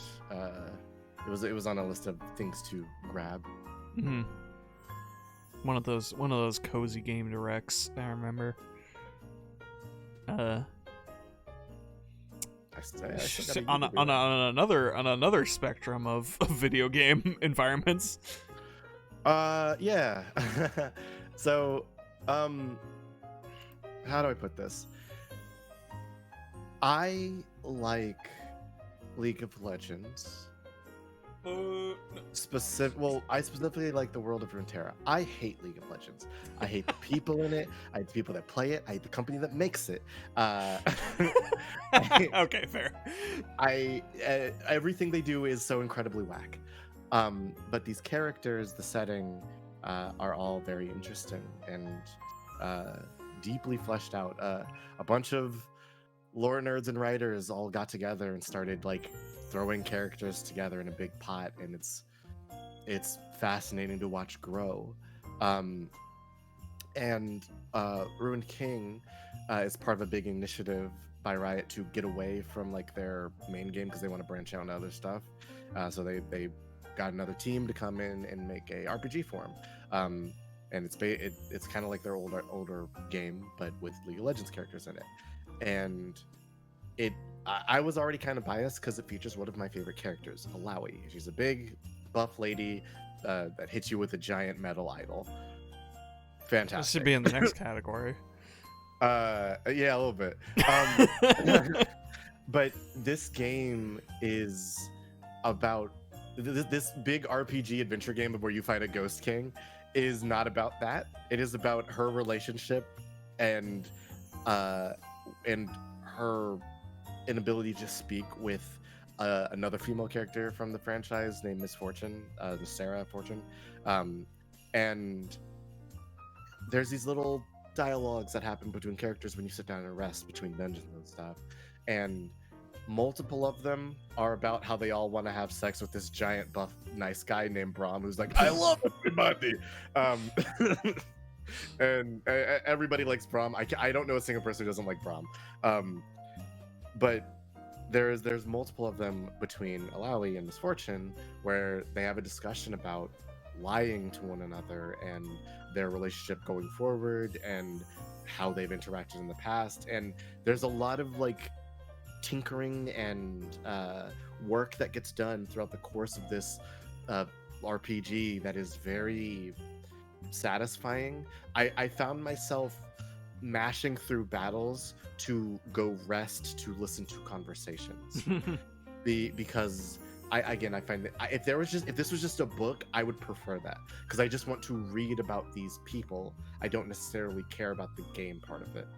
So seeing this story that was one removed from all the toxicity that is the giant video game of League of Legends is one, very nice, and two, nicer still because I'm seeing a pretty well written narrative about two women who have a relationship with one another that is put to stress from multiple avenues, and I think it's really interesting.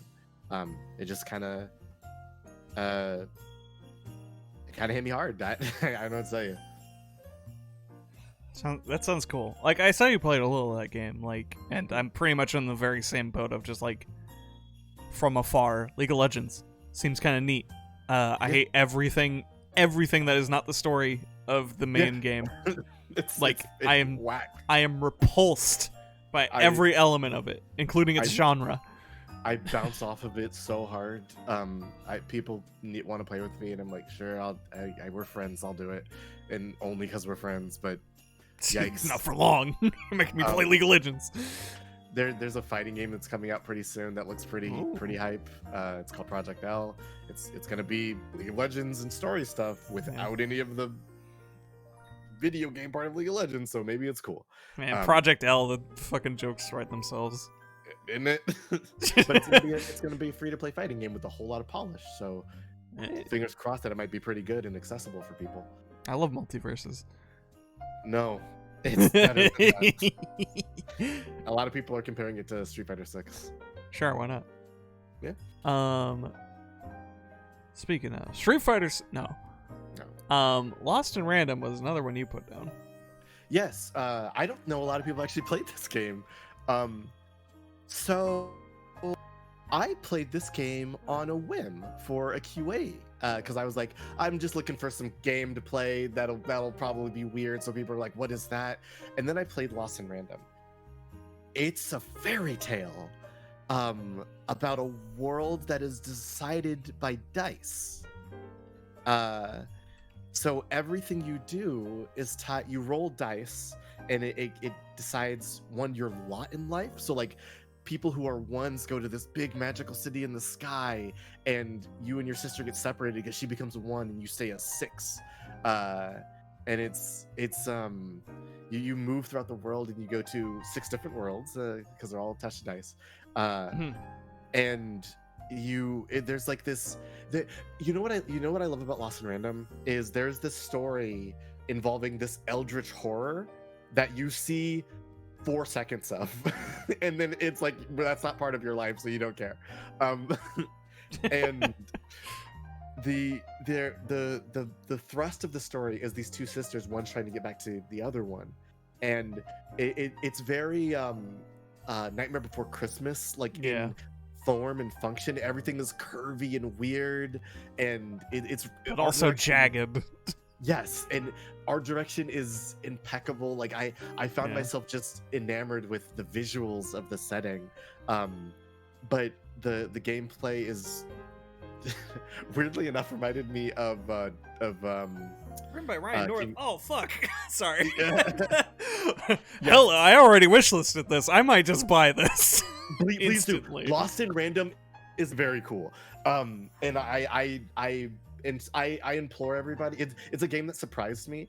Please go play it. It's very, very cool and interesting. There's some surprises in it. Like as you move throughout the different worlds, you kind of see weird things. There's a boogeyman in it who is awful, and he's made of leather. And it's just it's cool. And the combat reminded me of Kingdom Hearts game that everybody was very fond of. Yeah, a game everybody loves, and we hold dearly in our hearts. Chain of memories. The chain of memories ties us all together here at Game of the Year. Yeah, but somewhere, no, P.O., I hope, feels a sting in his chest. that he hasn't played Lost in Random yet. Yeah, Go buy that game. You should Please. play it. It's so worth it. Okay, and keep us moving. Mhm. Sexiest game. Oh yeah, it's time for sexiest game. A thing I didn't expect to have 2 entries because this is partially a joke. Actually, it's deadly serious. Ultra Kill. Ultra Kill. The story of a robot that runs on blood, and there's no more blood left on Earth, so they go to hell and try to get as much blood as they can from hell. Now with butt plug support. You can play it. There's an electronic butt plug that is that can connect to things and to control its level of intensity and such, and you can connect it to Ultra Kill, and everything you do will affect it. This game is highly kinetic. They thought that they were joking. You won't add butt plug support to the game. Who are you talking to? And they did. And they did it, and everybody likes it. Everybody's happy. Try to last 5 seconds playing this game. You won't.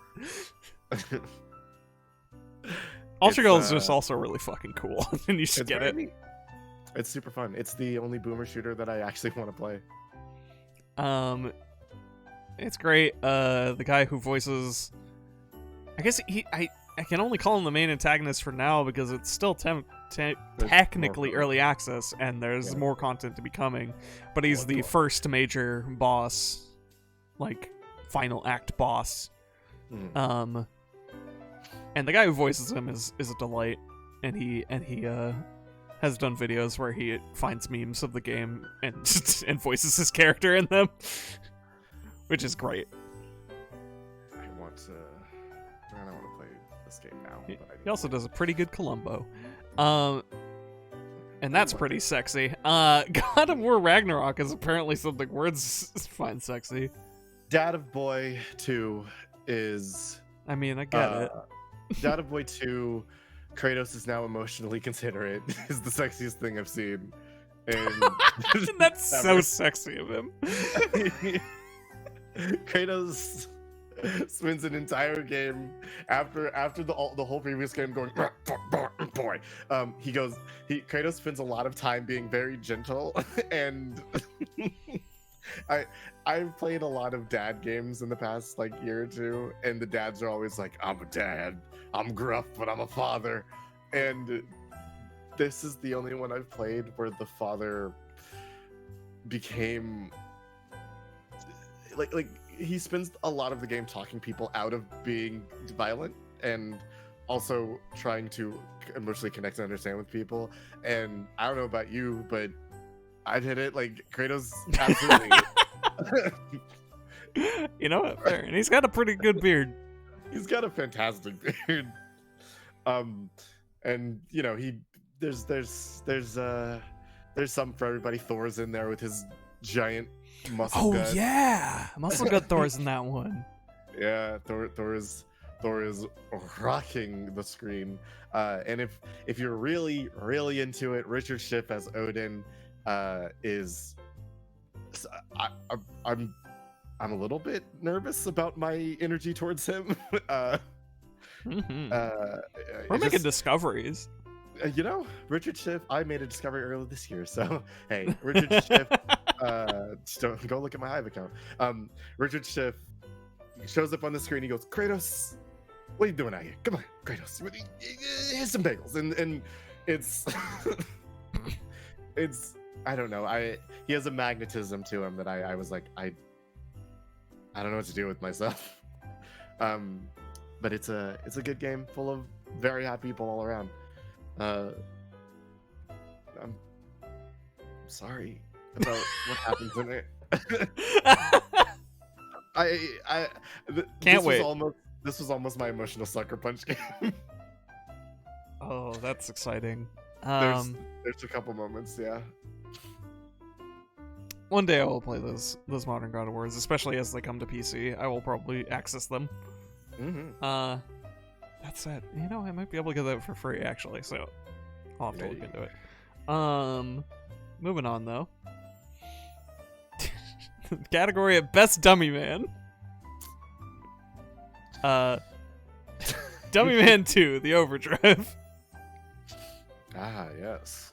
I think of the Dummy Man trilogy. It still stands head and shoulders above. He's the best, yeah. I like when he says his famous line, I'm the dummy man. I'm about to dumb. Can we all just go around the table and kind of say our favorite line from Dummy Man 2? Yeah, hit me. Okay. My favorite line is I'm not dumb, I'm just built that way. Oh yeah, real classic parody, but you know, like it hits. It's B, what's your favorite? Bro, you really expect me to remember that in my current state? I'm gonna have to say cut.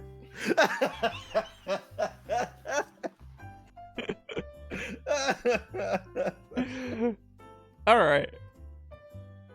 Cut. Director was probably the best, but oh, director son. we love you. When will he come back? You just gave me a cool idea, Shix. Great. A game that lived up to the hype after years of waiting. Another thing we had last year, because I will remind people, last year Psychonauts 2 happened. Insane. And also Metroid Dread. That was a crazy year for games that were not supposed to happen. And then my entry for this, I feel like it wasn't like, it's only years of waiting because the previous game existed for several years and was active, and then they worked on making a new one. But you know what? I was still waiting for it. Splatoon 3. Fuck, this game owns. Like, this may come as a surprise to you. Are you a big fan of it? But I fucking love Splatoon, and always have. And I'm one of those geeks who has always loved Splatoon for its actual story. And that was a joke for a little bit. And then the devs were like, no, that's not a joke. No, we have a story, actually. We have something we want to tell. And holy shit, have they've taken the time with every sequel to Splatoon and DLC has only been improvement. And I can't think of a lot of things that represent that very well. Of just a game having a sequel come out and it just being a flat upgrade. And that has continued. Especially with a story that I didn't think they were gonna go so fucking hard on. like they really hinted at going pretty hard on the, dare I say, lore of Splatoon, but I really didn't expect them I expected them to be a little more, a little close to the chest with some of that stuff for a lot longer.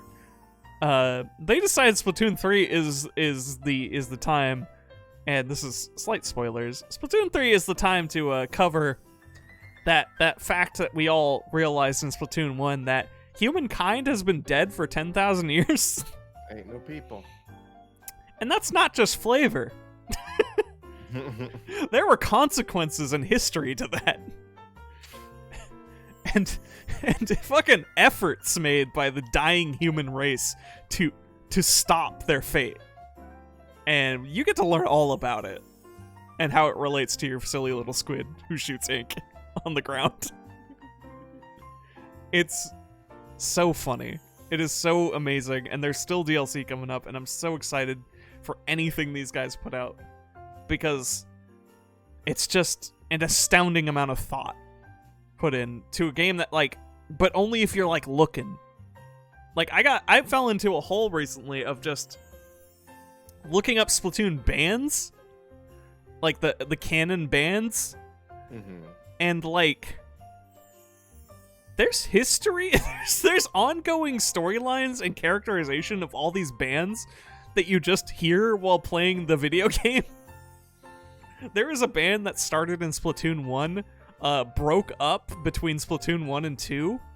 One of the members left, formed their own duo. Formed their own duo with like a DJ and started making this like EDM metal band. And then in Splatoon 3, the remaining members of that band got a new member to replace them and reformed with a new name. So, cool. Yeah. And this is all recorded. And like every other band has profiles. There's like an all-girl jazz band that's made up of a bunch of crazy creatures and like introducing ideas like a mutation that gives inklings more than one color of ink. And just little bits. There's like there's a man that is made of like seaweed, and he didn't know how he talked for a long time until somebody pointed out that it was the sound of his seaweed rubbing against each other. And he thought that was awesome because now he can talk with his feet and sing. Anyway, Splatoon is crazy, and also, yeah, there's like there's like 5 or 6 different foreign language scripts that they made that people have worked on decoding all of. Most of it is just gibberish, but it does equate to letters. So they made their own script, so you can write out shit in the squid language if you want. Are gonna wanna. Yeah, me. I did a little bit. But yeah, just I guess all that to come back to every time I'm waiting for a Splatoon, I'm excited, and I am pretty confident that it will just fulfill itself. Like my excitement will be answered with something new because it is a game that is so thought out without seeming like it is. Like, you really got to get under the surface. The next one is a joint thing, because Wordsy erased my name off of it originally. Did I? Yeah, I'm pretty sure I wrote this. I don't remember erasing anybody's name. I could have sworn. Oh well, whatever. Sorry, I'm calling you out for crimes you may have not committed. God damn it. Get this man. FF7 remake. I'll let you take the yeah, like once again, hard to explain why. So I started playing all the Final Fantasy games in order. Currently on 2 still, but I converted some people and found out that I converted some people and found out that FF7 is different. So I was like, okay, I'm gonna pick that up then and start in. That game is not just fun and satisfying to play. It is very interesting, and now I am filled with all of the wordsy questions I have after getting the taste of something and going, but tell me now. Well, good news. This holiday season. Actually, no, I think it's next holiday season. Yeah. So for now, you get fucking Crisis Core. Enjoy, which is probably gonna have things that are important, so you might as well play it. I will pick it up soon. Yeah, pretty much same. Like, I'm gonna probably be behind the trend of playing this game forever, but it's now that I've played the first one, it's probably gonna be a little bit shorter of a gap because holy cow, it's very good, very cool. The concepts that it brings to the table in regards to its own story are fascinating. And I understand a lot of people think that's stupid as fuck and sucks. And I don't blame them. I don't blame them for a single second, but it is exactly my flavor of shit. So I'm gonna eat it right up. I have here's what I have to say to those people. Stop revering Final Fantasy VII as the greatest game of all time. That is where a lot of it comes from. Though I understand some of the criticisms in a neutral tone. Sure. Hell, I agree with a few of them, but I still like it. I still like it a lot. And yeah. And I'm, Tiff is pretty. It must go without. It cannot be unstated that Tiff is very pretty, and I feel things. The game is very nice. I like all the characters. Barrett is finally a guy. Oh man, I love Barrett in this new game. Remake Barrett is so good. I auditioned for some animations that were a Final Fantasy remake as Barrett, because just had a lot of fun doing it. And gotta tell you, even doing that was a blast. And I don't think I'll ever get over seeing how insane Aerith is. Yeah. Earth is. Yeah, Earth. Yeah. All right. Isn't that the original source of her name? They wanted her to be named Earth, but they I would messed it not up. be fucking surprised. And it works. It works. Sure, whatever. I remember some interviewers like, yeah, her name was supposed to be Earth, and then they translated it to Aerith. But no, yeah, Final Fantasy VII is cool. Again, I don't want to spoil anything. Yeah. So, it features all the Final Fantasy stuff you know and love, and also More things. more. Some of the things you might have hated. grab your shovels, folks. Dig under the deep ground for that stuff. Yeah. Oh.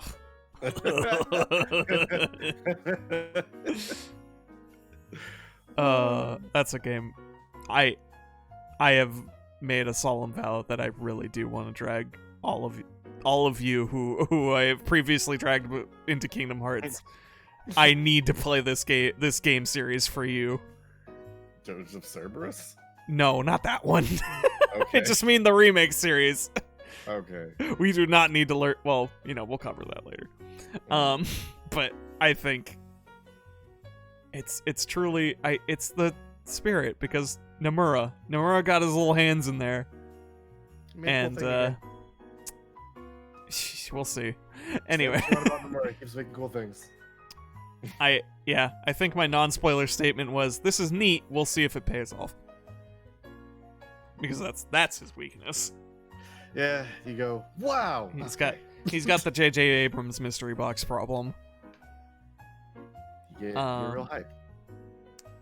Anyways, that was games that came out. Here's the best game that's never coming out. AEW Fight Forever. Coming soon. Pre-order now. Forever. Pre-order now for this game we have not put a date for. Did you get the box art with CM Punk on it? That would be so funny. That would be so funny if people ordered early enough they got the CM Punk thing before they revised it. Well, we made all these boxes. Yeah, they're not just gonna throw them out. Yeah, that'd be crazy. One day that game will come out. Probably. I don't know. You know what's probably not actually coming out? Metroid Prime 4. I mean, hey, does everybody who wants Metroid Prime still have that post saved from Retro there where they were looking for people to work on Metroid 4? I know I do. Oh boy. I look at that screenshot longingly every day. I have not heard anything about this game, I think, in a year or more. Last I heard, they scrapped everything they had and started from scratch, and I don't think they've updated anyone since. No, they haven't. They released the teaser image thing. Again. Yeah. Well, it's a different one. It has blue fire now. Wow. Retro, you can do it. We believe in you. I believe in you all. It's Oddity. What is all this? So Oddity is a game that I think anybody who's played Undertale or Earthbound might have heard of. Basically, there is a group of people who were like, "We want to make Earthbound 4," and then Nintendo said, "Pardon? No. Uh, What? No. Idiots. Nintendo- That's ours. Nintendo stopped shutting down Smash Brothers tournaments to walk over and slap the out of other people's hands. So they slapped Mother 4 out of their hands, and then the team started to make Oddity, which is a love letter to that very style game. Very similar art, probably some updated writing and stuff, but it looked so amazing and interesting when I saw it. And last I heard they were still making it, and a lot of the people they had working on it were like just very talented people from around the web, 3D modelers, musicians, programmers, things like that. But also I've heard no news about it, so Oddity isn't real until it's real, but I want it to be real. I believe We'll see. We'll see. You know what would be really funny? I think the funniest thing that could ever happen to this project is that Mother 4 beats it. If Mother 4 comes out in Oddity, Just out of nowhere, they release Mother 4 before Oddity comes out. I will be devastated. It worked for Metroid. Dude. AM2R came out, and then whoa, what's this? What's this? We have this remake of Metroid 2. Crazy. How would y'all buy this? Why would you guys play that when you could play our thing? And then they made a very good man that I'm mad about. Inaugural. Moving on. Best Bee Simulator. Bee, Yes. please tell us about Bee Simulator. Well, you see, as you know, I'm an aficionado of all Bee Simulator video games, and I really reviewed the board very carefully this year. You might say I'm reviewing these games with the scrutiny of an Oscar judge, for instance. Okay. Yeah, and I have decided that Bee Simulator, by virtue of being the only Bee Simulator game, is the best Bee Simulator game of 2022. Hands Hold up down. there, B-Drums. Yeah. Yeah, apparently a challenger has appeared. Wordsy coming in with the steel chair. Where's he coming in with Bee? Listen, you better kill me. So, when I started the alphabet thing, one of the games I wanted to play was simply titled B, because I found a game that was just the letter B, and I was like, what is this about? And then I found out, oh, this is a game I'm going to have to play with bee drops, because it's just a game where you play as a bee in some sort of environment. And then you didn't. There was Where no is this? time. I had to track it down. Play it. I will. I'm saying play with me. I will. Fulfill the destiny. Oh no, my gun. Yeah. Uh, Finish your mission. it looks like a very stupid little thing, but I saw Bee Simulator and I was like, that's pretty funny, and then I remembered, oh right, the game I wanted to play with Bee. I watched Bee Simulator. I watched Bee play Bee Simulator. That game is fucking crazy. A little bit. I love to bully children more than It's anything. Funny. I also top just a prime. I'm gonna put you over, Bee. I'm gonna bet like good Bee streaming moments from Bee Simulator. Oh, no. Of getting very immersed in their role, and and also simping for the queen. The thorough simping for the queen bee, and just getting smacked down, rejected. It was terrible. She wouldn't even give me a chance. It was insane, and the anguish in your voice. I should put it in best emotional sucker punch. You know, I hadn't even thought about it, but that's a good contender to put in hindsight. I'm not gonna lie, I thought you were going to call me out for that time I said look a dog and it was a deer.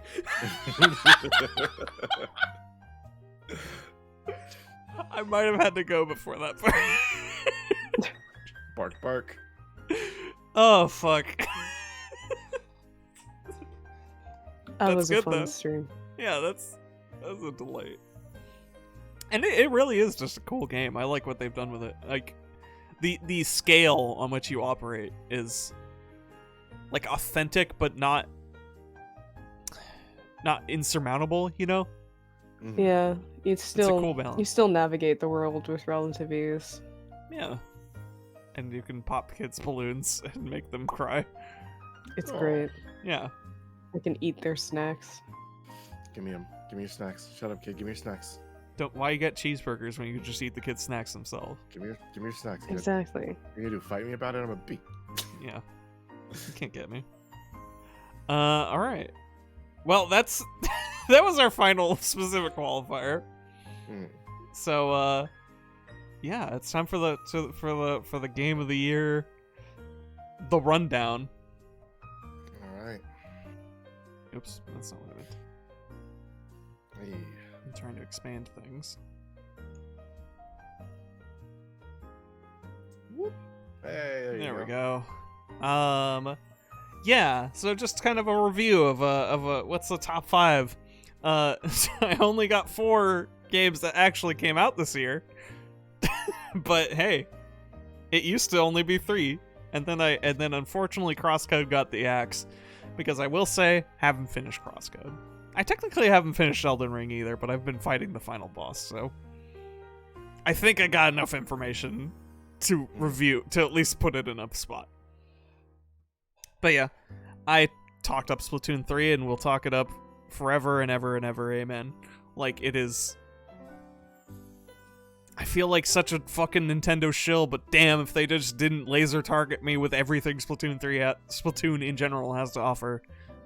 And yeah, Splatoon 3, great addition to the entire series, and genuinely got me back into playing a lot more of the multiplayer and stuff, and getting kind of good at new and different things, which I will say is a unique aspect of Splatoon 3, and I'm excited to maybe do it more. Hopefully with a weapon that doesn't give me carpal tunnel like this time, like this go around. Inkbrush Nouveau, pretty cool. Hurts. It hurt me. Perfect Tides, as mentioned before. Just insane work of art. You know, I'm not gonna say certain games are art, but you know, sometimes you have that. Even I am not immune to the separation of certain products and things that are much more artistically inclined, and I think Perfect Tides is much more that, especially considering it's, you know, almost entirely made by one person. So, you know, it is a great game. It is a very emotional game. It's very authentic. It'll make you laugh. It'll make you cry. It'll make you remember Britney Spears singles. And no, a little later. I But just like that song. you know, Britney Spears, fucking good. Mhm. I'll go on record. There are a lot of people that badmouth Britney Spears because she, I guess, had a bad couple years, but also she made dope music, so whatever. And also, that bad couple of years was very much not her fault. Anyways, No. Leave Britney Alone guy was right. And will always be right. Indeed. Elden Ring. It's fun. It's pretty good. It's not bad. But yeah, very special place in my heart for being the first proper Souls-like that I got into. Unless you want to count what was it, that fucking 2D Scarlet one. X. I played one, and I played a little of it with B that had this like really scratchy art style that I'm forgetting the name of. But Puzzle expression. we fought Jesus at the end. I should remember this. Scratchy art style, huh? I'll remember this when I feel better. I'm sure. I'm gonna check my own playlist.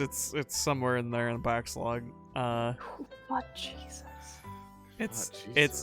It was very much a only- Souls game, despite what it looked New like. Testament. Shit, yeah, no U Testament for the stream, but yeah, special shout outs to U Testament. Go Not Jesus. blasphemous. I'm so sorry. It's I a might- Souls like where you fight. I need to know now. 1 second. I will get you this information. Give me 1 moment. I'm gonna look for it myself. Where's backlog? Where did I put backlog? Oh my god. Oh my god. Backlog's. It had some. Luca Born of a Dream. That's the one. Oh, okay, I remember that game. Luca Born of a I don't- Dream was cool. I don't think I played that with you. I just think I saw you stream it. No, Yeah, I I watched brought you on for the Maybe? last episode because I was like, Oh, this right, on boss is call, really yeah, hard, yeah. and I'm gonna go insane if I don't talk to somebody while I'm Yeah. playing. Luca Okay, Born now of a I Dream was a remember. really cool game. That was I remember watching you play that. Yeah, it's that. By the time I was done playing, I was like, that was just a Souls. I've seen Souls games. That was just a Souls game, actually. But- it made me think of a Timmy game that I played on from RPG Maker. It's very similar art, but Mm. neat. I should play that because it did look cool. All that to say, Elden Ring, first like official one made by From Software and all their famous mechanics and stuff. Turns Yeah, out those are certainly good cool. mechanics, Mm. and they know how to use them very well. And I played a couple other games since then that maybe didn't use them as well. Plenty Remnant of the Ashes. I played a little Code Vein. I don't want to talk Okay. too much shit about Code Vein, but like also did not feel good after playing Elden Ring. I'll tell you that much. Feel- God, I wish I could get more into Code Vein. It kept giving me headaches. It's Just the lighting a lot. effects. It's a lot, yeah. I just got tired of running back and forth within an area. Like I Yeah. beat it. I just got bored. It's Mhm. fine so long as I got my best homie Yakumo with me. Yeah. I love that man. Yeah. I'm also Number- really mad about the design work on that game, but that's an entirely different rant. it's something. It's I wish your outfits were customizable more. they're pretty customizable. Not enough. Not in the Fair way I need. Fair enough. Not in good ways. Sonic Frontiers. It's okay. Hey, we did it for an hour. I don't know if that was actually an hour. I'll have to check. Nah. But Almost, yeah, you did It was- surpass okay. the 45-minute mark. awesome. Sonic Frontiers. I did not be as mean to that game as I was prepared to, because I do have some shit to say about Sonic Frontiers. I forgot to mention, hey, I love Breath of the Wild. I love Mario Odyssey. I love Nier Automata. I love fucking there was a fourth thing I can't remember. There was so many things where I was just like, oh hey, it's this game. But only for a little bit. Here's the thing. I was too And then- positive. And then you got to be Sonic. Like, Yeah. that's the balance. It's just like there was so many legitimate grievances I had with that game where I was prepared to not put it on my top 5, and then I got to the very end of it and just sort of contemplated on everything this game made me feel. And I realized, no, yeah, I think I came away with this positive overall. Crazy that Sonic is dead forever now. And that we gave him one last hurrah. Man, like the pop-in is also atrocious. I will say, if I want a real nitpicky complaint, the pop-in on Okay. some of the obstacles was really bad, and I don't just mean this like, oh, it takes me out of it, oh, it's lame. It legitimately kept me from figuring out how to get to a place at one point because I could not see where I needed to go because it wasn't loaded because I wasn't close enough. You move faster than the game can sometimes load, which is cool, but also problematic. Sometimes you're just sort of standing just far enough away from it that it disappears, and that's Yep. not good. But anyways, this is jank, and Sonic, like I said, Sonic and jank are part of the experience, Mhm. and it felt like home. Hey. On that front, and then also was very good, and I love the baby girl, the actual baby girl, and Eggman's proud dad mode, and FF7 remake. Game's cool. I truly cannot say things about this, or I will say everything. I fucking love meta narrative. Anyways, that's me. That's my games of the year. Good games. Most of them from this year. Let me go down to B. Let me extend this little window. A couple that we haven't heard anything about, and I'm interested to hear them. Okay, so you may immediately notice that I don't have 5 games on my list, and I thought of just filling it out with the default entry, but I thought, no, this is a little more emblematic of my gaming experience for this year, honestly. That's how it goes.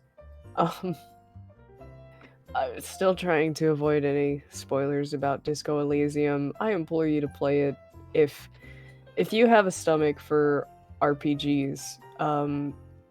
This one, It's special. I don't think I could put it otherwise, honestly. This game is special. This game is going to stay with me for the rest of my life. This game is a game I will revisit regularly. And I don't doubt that anyone who finishes it will feel similarly. Also, I love gay old men. I'm really excited to become one. Be in the fucking That's cardigan, the spirit. playing bocce ball. Yeah, you're Yeah. gonna get the turtleneck and blazer. Oh Christ. Yeah, sure, why not? Can't wait to see you at the park. not to like hijack you, but your point of role playing games, from what I understand of Disco Elysium, no game I know of has taken the role playing part of role playing game as seriously as that game. I don't mean RPG like JRPG. I mean No. RPG like, have you played like the original Fallout? It's closer in Yeah. line to that, but imagine that if it actually were like a tabletop RPG, infinitely more so. Disco Elysium really wears its tabletop inspiration on its sleeve, but executes it in a way that's unique enough not to feel derivative of those systems. Disco Elysium does a bunch of stuff that is legitimately surprising, and even after you know what the surprise is, it's still like it. The game is engaging on so many levels. It's crazy. Yeah, this game, this is a bold game that doesn't pull its punches. This is a game with a tremendously deep emotional core that I don't think anybody could like spend enough time talking about, really. And there is no game that's more fun to fail in.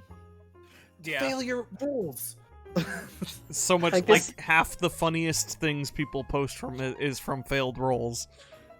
It just really reminds me of I guess a shining moral, I think, of tabletop, in that failure is not like a personal slight or hindrance on the progress of the story, but rather Yes. just an alternative route.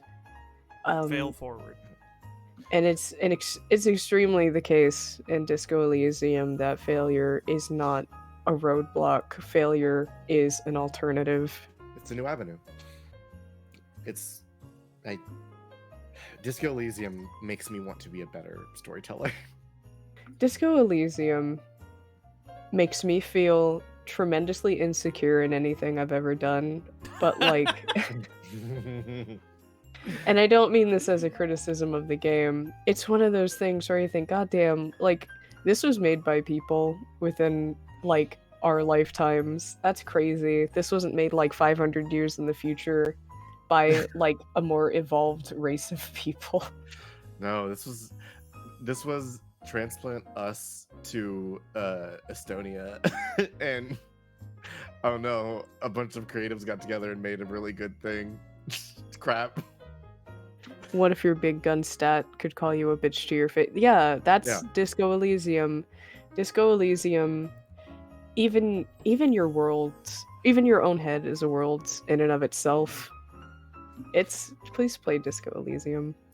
Please. I can't stress it enough. It's such a good game. No Straight Roads is a game that I first played with Deer over on their stream. It's just a fantastic game. It's been a while since I played a rhythm game that had any sort of... I don't want to... This game isn't gimmicky. I don't want to call it gimmicky, but like rhythm games that wherein the rhythm mechanics are built into other mechanics as opposed to the end-all be-all gameplay. Right. You know, like your Parappas versus your Patapons kind of rhythm games. Alliteration. No Straight Roads, fantastic game. I feel very... I like its message about...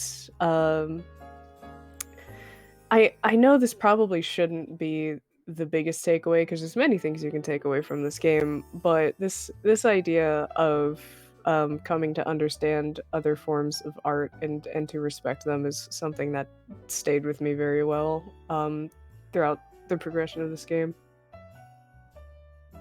Cult of the Lamb distracted me from my brain for a couple days straight, and I thank it for it, even if it punched me straight in the gut in the first few hours. That was rough. But it's a very good game, and I implore people to play it. I also implore you not to name your cult followers after old pets. It's a good idea. Or much That's a good anything idea. you care about, unless you like to see people in your life suffer. Yeah. In which case, name it after yeah, your friends, also- like Oregon Trail. Yeah, speaking of which, also a great game to stream. I might do so at some point in the future, because Cult of the Lamb does have Twitch integration, Yeah, it's Mhm. fun. which is fantastic. Bad End Theater is a very, very short game. I believe I 100%ed it in about 3 hours, 2 to 3 hours, somewhere around there. Incredibly my thing. Conceptually, I was very endeared to it. The premise is essentially you have 4 characters with various toggleable traits, and you have to navigate a web of various timelines and outcomes in order to seek a better ending for them, because they have just so many bad endings, and you, the player, are invested in either watching all the bad endings or finding a good ending. I guess that depends on you. Damn, I didn't expect a visual novel to just call me out. Depends on To call out either of my tastes. I love pain. Yeah, do you love Um, pain? Do you love avoiding I pain? do. This is the game for you, maybe. Avoid pain by navigating pain. Oh boy. Yeah.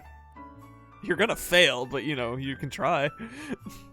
It's like running away from the Indiana Jones ball. Yeah, but the version in UHF where you just get squished like a burger. And that is, I believe, the extent of my list at present, unless I play another game before the year ends. Yeah, it's a loosey-goosey system. I struggled to get 5, but it's only a technicality, and one of them's not from this year, so whatever. Shrug. Anyways, hey, Wordsy, here's your 5. Yeah. Tunic is maybe the best video game I've ever played. Yeah, that's on the list. That's on the to-do list, for sure. Oh, yeah, I've wanted that since it was announced. I don't. Okay, Tunic is a game where I don't want to spoil anything. Tunic is a game where you simply have to go on a little adventure. It's not complex, but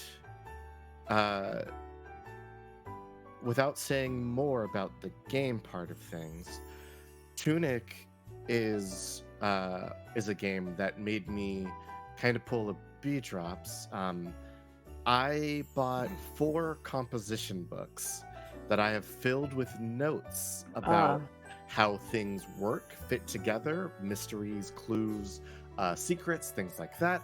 I have little theories in a book that's all on its own. Out of all things you could have called me out for, I'm glad it was this. I do remember, I don't know if it was you or maybe multiple people talking about this aspect of where it really feels right to just take physical notes with it, like you're playing NES Zelda. I love games like that. You don't have to, but it feels right to. Yeah. I think there's some parts you have to for some of these. There is a person I was like watching a video about the game, and they described the game as, this felt like importing a game in the 90s, which was a sentence. But I like puzzles, as some of you may have heard. What? I thought you hated puzzles. Yeah, I thought you ate them. I ate them. They're delicious. But I like puzzles because I think I'm pretty good at them, and I am also generally fond of solving something that is set to be solved. Tunic has so many puzzles in it that make me feel like Brain Genius 01. The hit of dopamine that I get from just figuring something out, and I go, oh, and the crux of Tunic is that all of this is there from the beginning. Nothing in the game is locked from you, but you don't know that.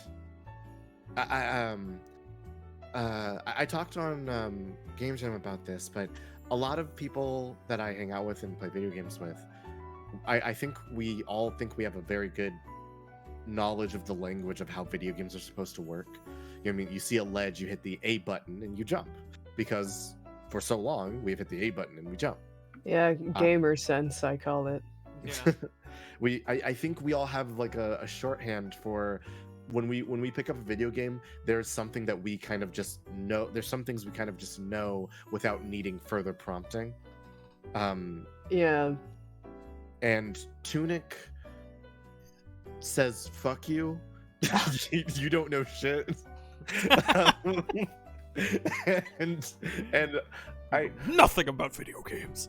I accidentally held a button and something crazy happened, and I got scared. I was like, oh no, did I break it? It's such a satisfying game. It's so interesting. If you have not played Tunic yet, I can see why it's not on your top 5 of the year, because you haven't played it yet. So you haven't been able to experience. Can't wait to have it on my top 5 2023. It might be on mine again. Game of the year, Tunic again, baby. Every time. Like, to be fair, Sonic Frontiers was the top of my list, and I thought, Tunic was the thing that stood out more to me. That's very brave of you. Tunic is incredible, and it does a thing with environment storytelling that I enjoy. Like environment storytelling is one of my favorite things ever. But that's Tunic. Tunic is fantastic. Number 1 with a bullet. Sonic Frontiers is 2. I don't think I need to go super into this. I you don't have another 45 minutes in you? Yeah, I do, is the thing, but I don't want to do that to you guys. So yeah, I probably could also go for another 45 minutes, but I don't have it anymore. It's fine. Yeah, Sonic Frontiers is amazing. It made me feel like a kid again. It made me feel happy that maybe again somebody will be inspired by a heroic person doing something heroic. And also, there's stuff in there that'll make you feel emotional, and then you might like go to write stories and stuff, and that's fun. That's That's card captors for me, but whatever. Ruin King was another huge emotional game for me this year. Removed from the context of the video game that is League of Legends, the Runeterra world, the characters within it, their connections, stories, relationships are all so fascinating and engaging to me that I find I like, if I could just take it from Riot, I would, and then give it to anyone else, and I'd be fine. It is a special game. I think. I hope it is the sign of good things in the future.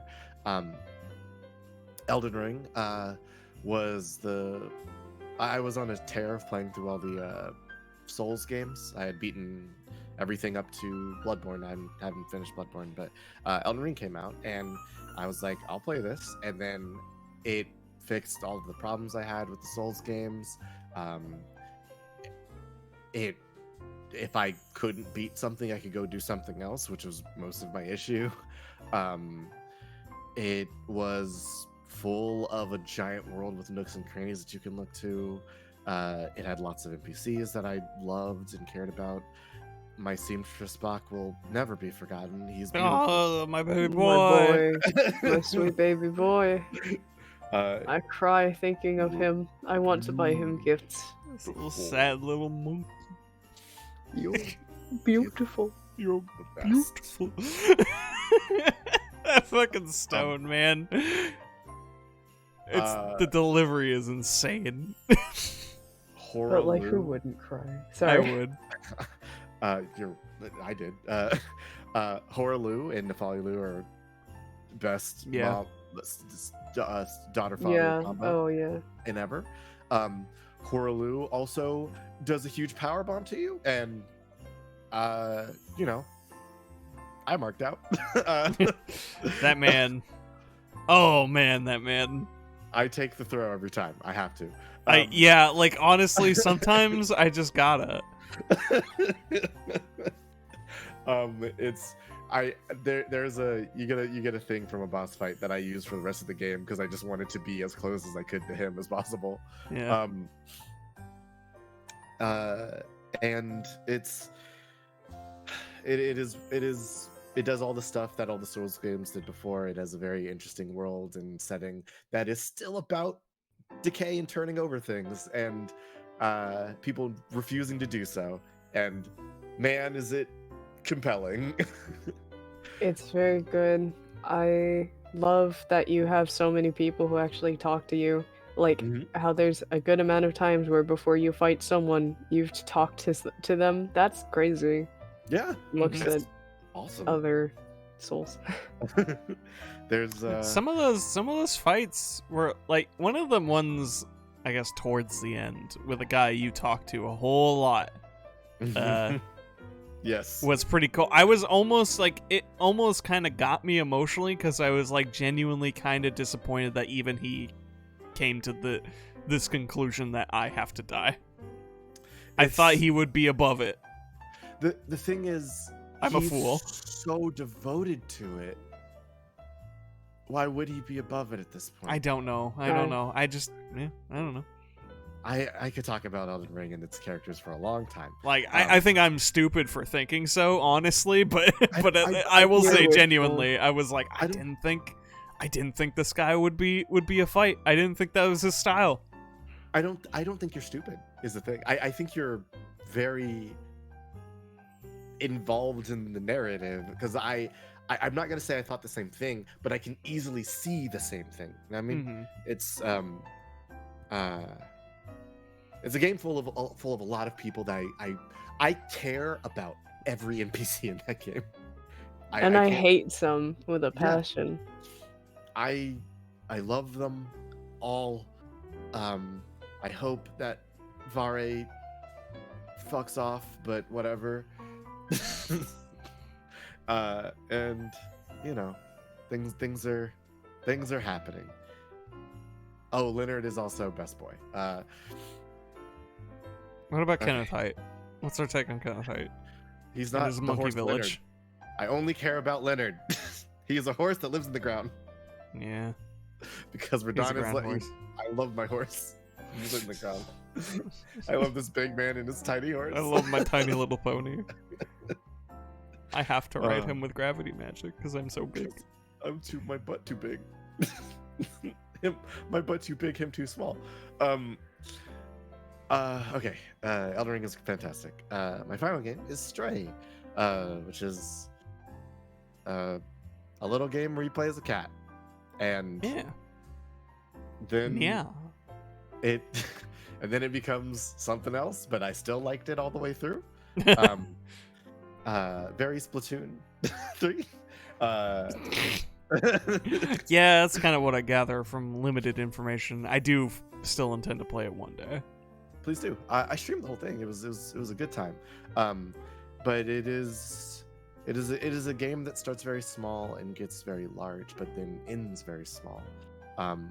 Because there's a point in the game where I think, how smart is this fucking cat? And then towards the end, I was like, oh, it's a cat. That's what happened. But it's I did not play another video game for like 48 hours after beating that game because of the ending of that game. It's pretty good. It's pretty special, and I just like it. it's full of cool things. It does a thing that I really enjoy, which is it has a color to areas. Oh yeah, color-coded Yeah, locations. Elden Ring does this too, where most of the game is golden, but there's specific areas with different colors. Places that are red suck. Mhm. Yeah. Always. Places that are gold also suck, but in a different way. Yeah, they suck for emotional reasons. But Stray has a beautiful color saturation and palette, and when you go to specific areas, you will feel those colors. And there's a specific scene where everything is brown and red, and you feel gross. It's awful. I hate it, but it's the best part of the game. I'm very excited. Yeah, please play Stray as well as Tunic. Play the first and last games on my list. The other ones, who give a shit? Who give You a shit? probably Play are- Tunic and Stray. play Sonic Frontiers, but you probably already played Elden Ring.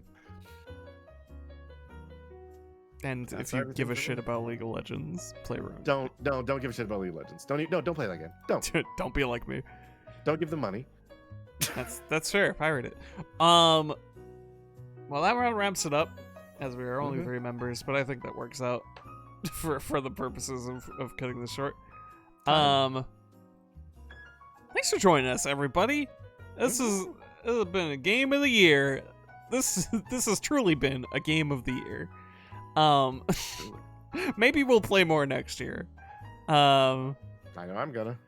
Maybe there'll be more of us. Maybe a lot of things will happen. Who can say? Who can say truly what the future holds? Because that's for us to review at the end of the next year. I can. Tell me.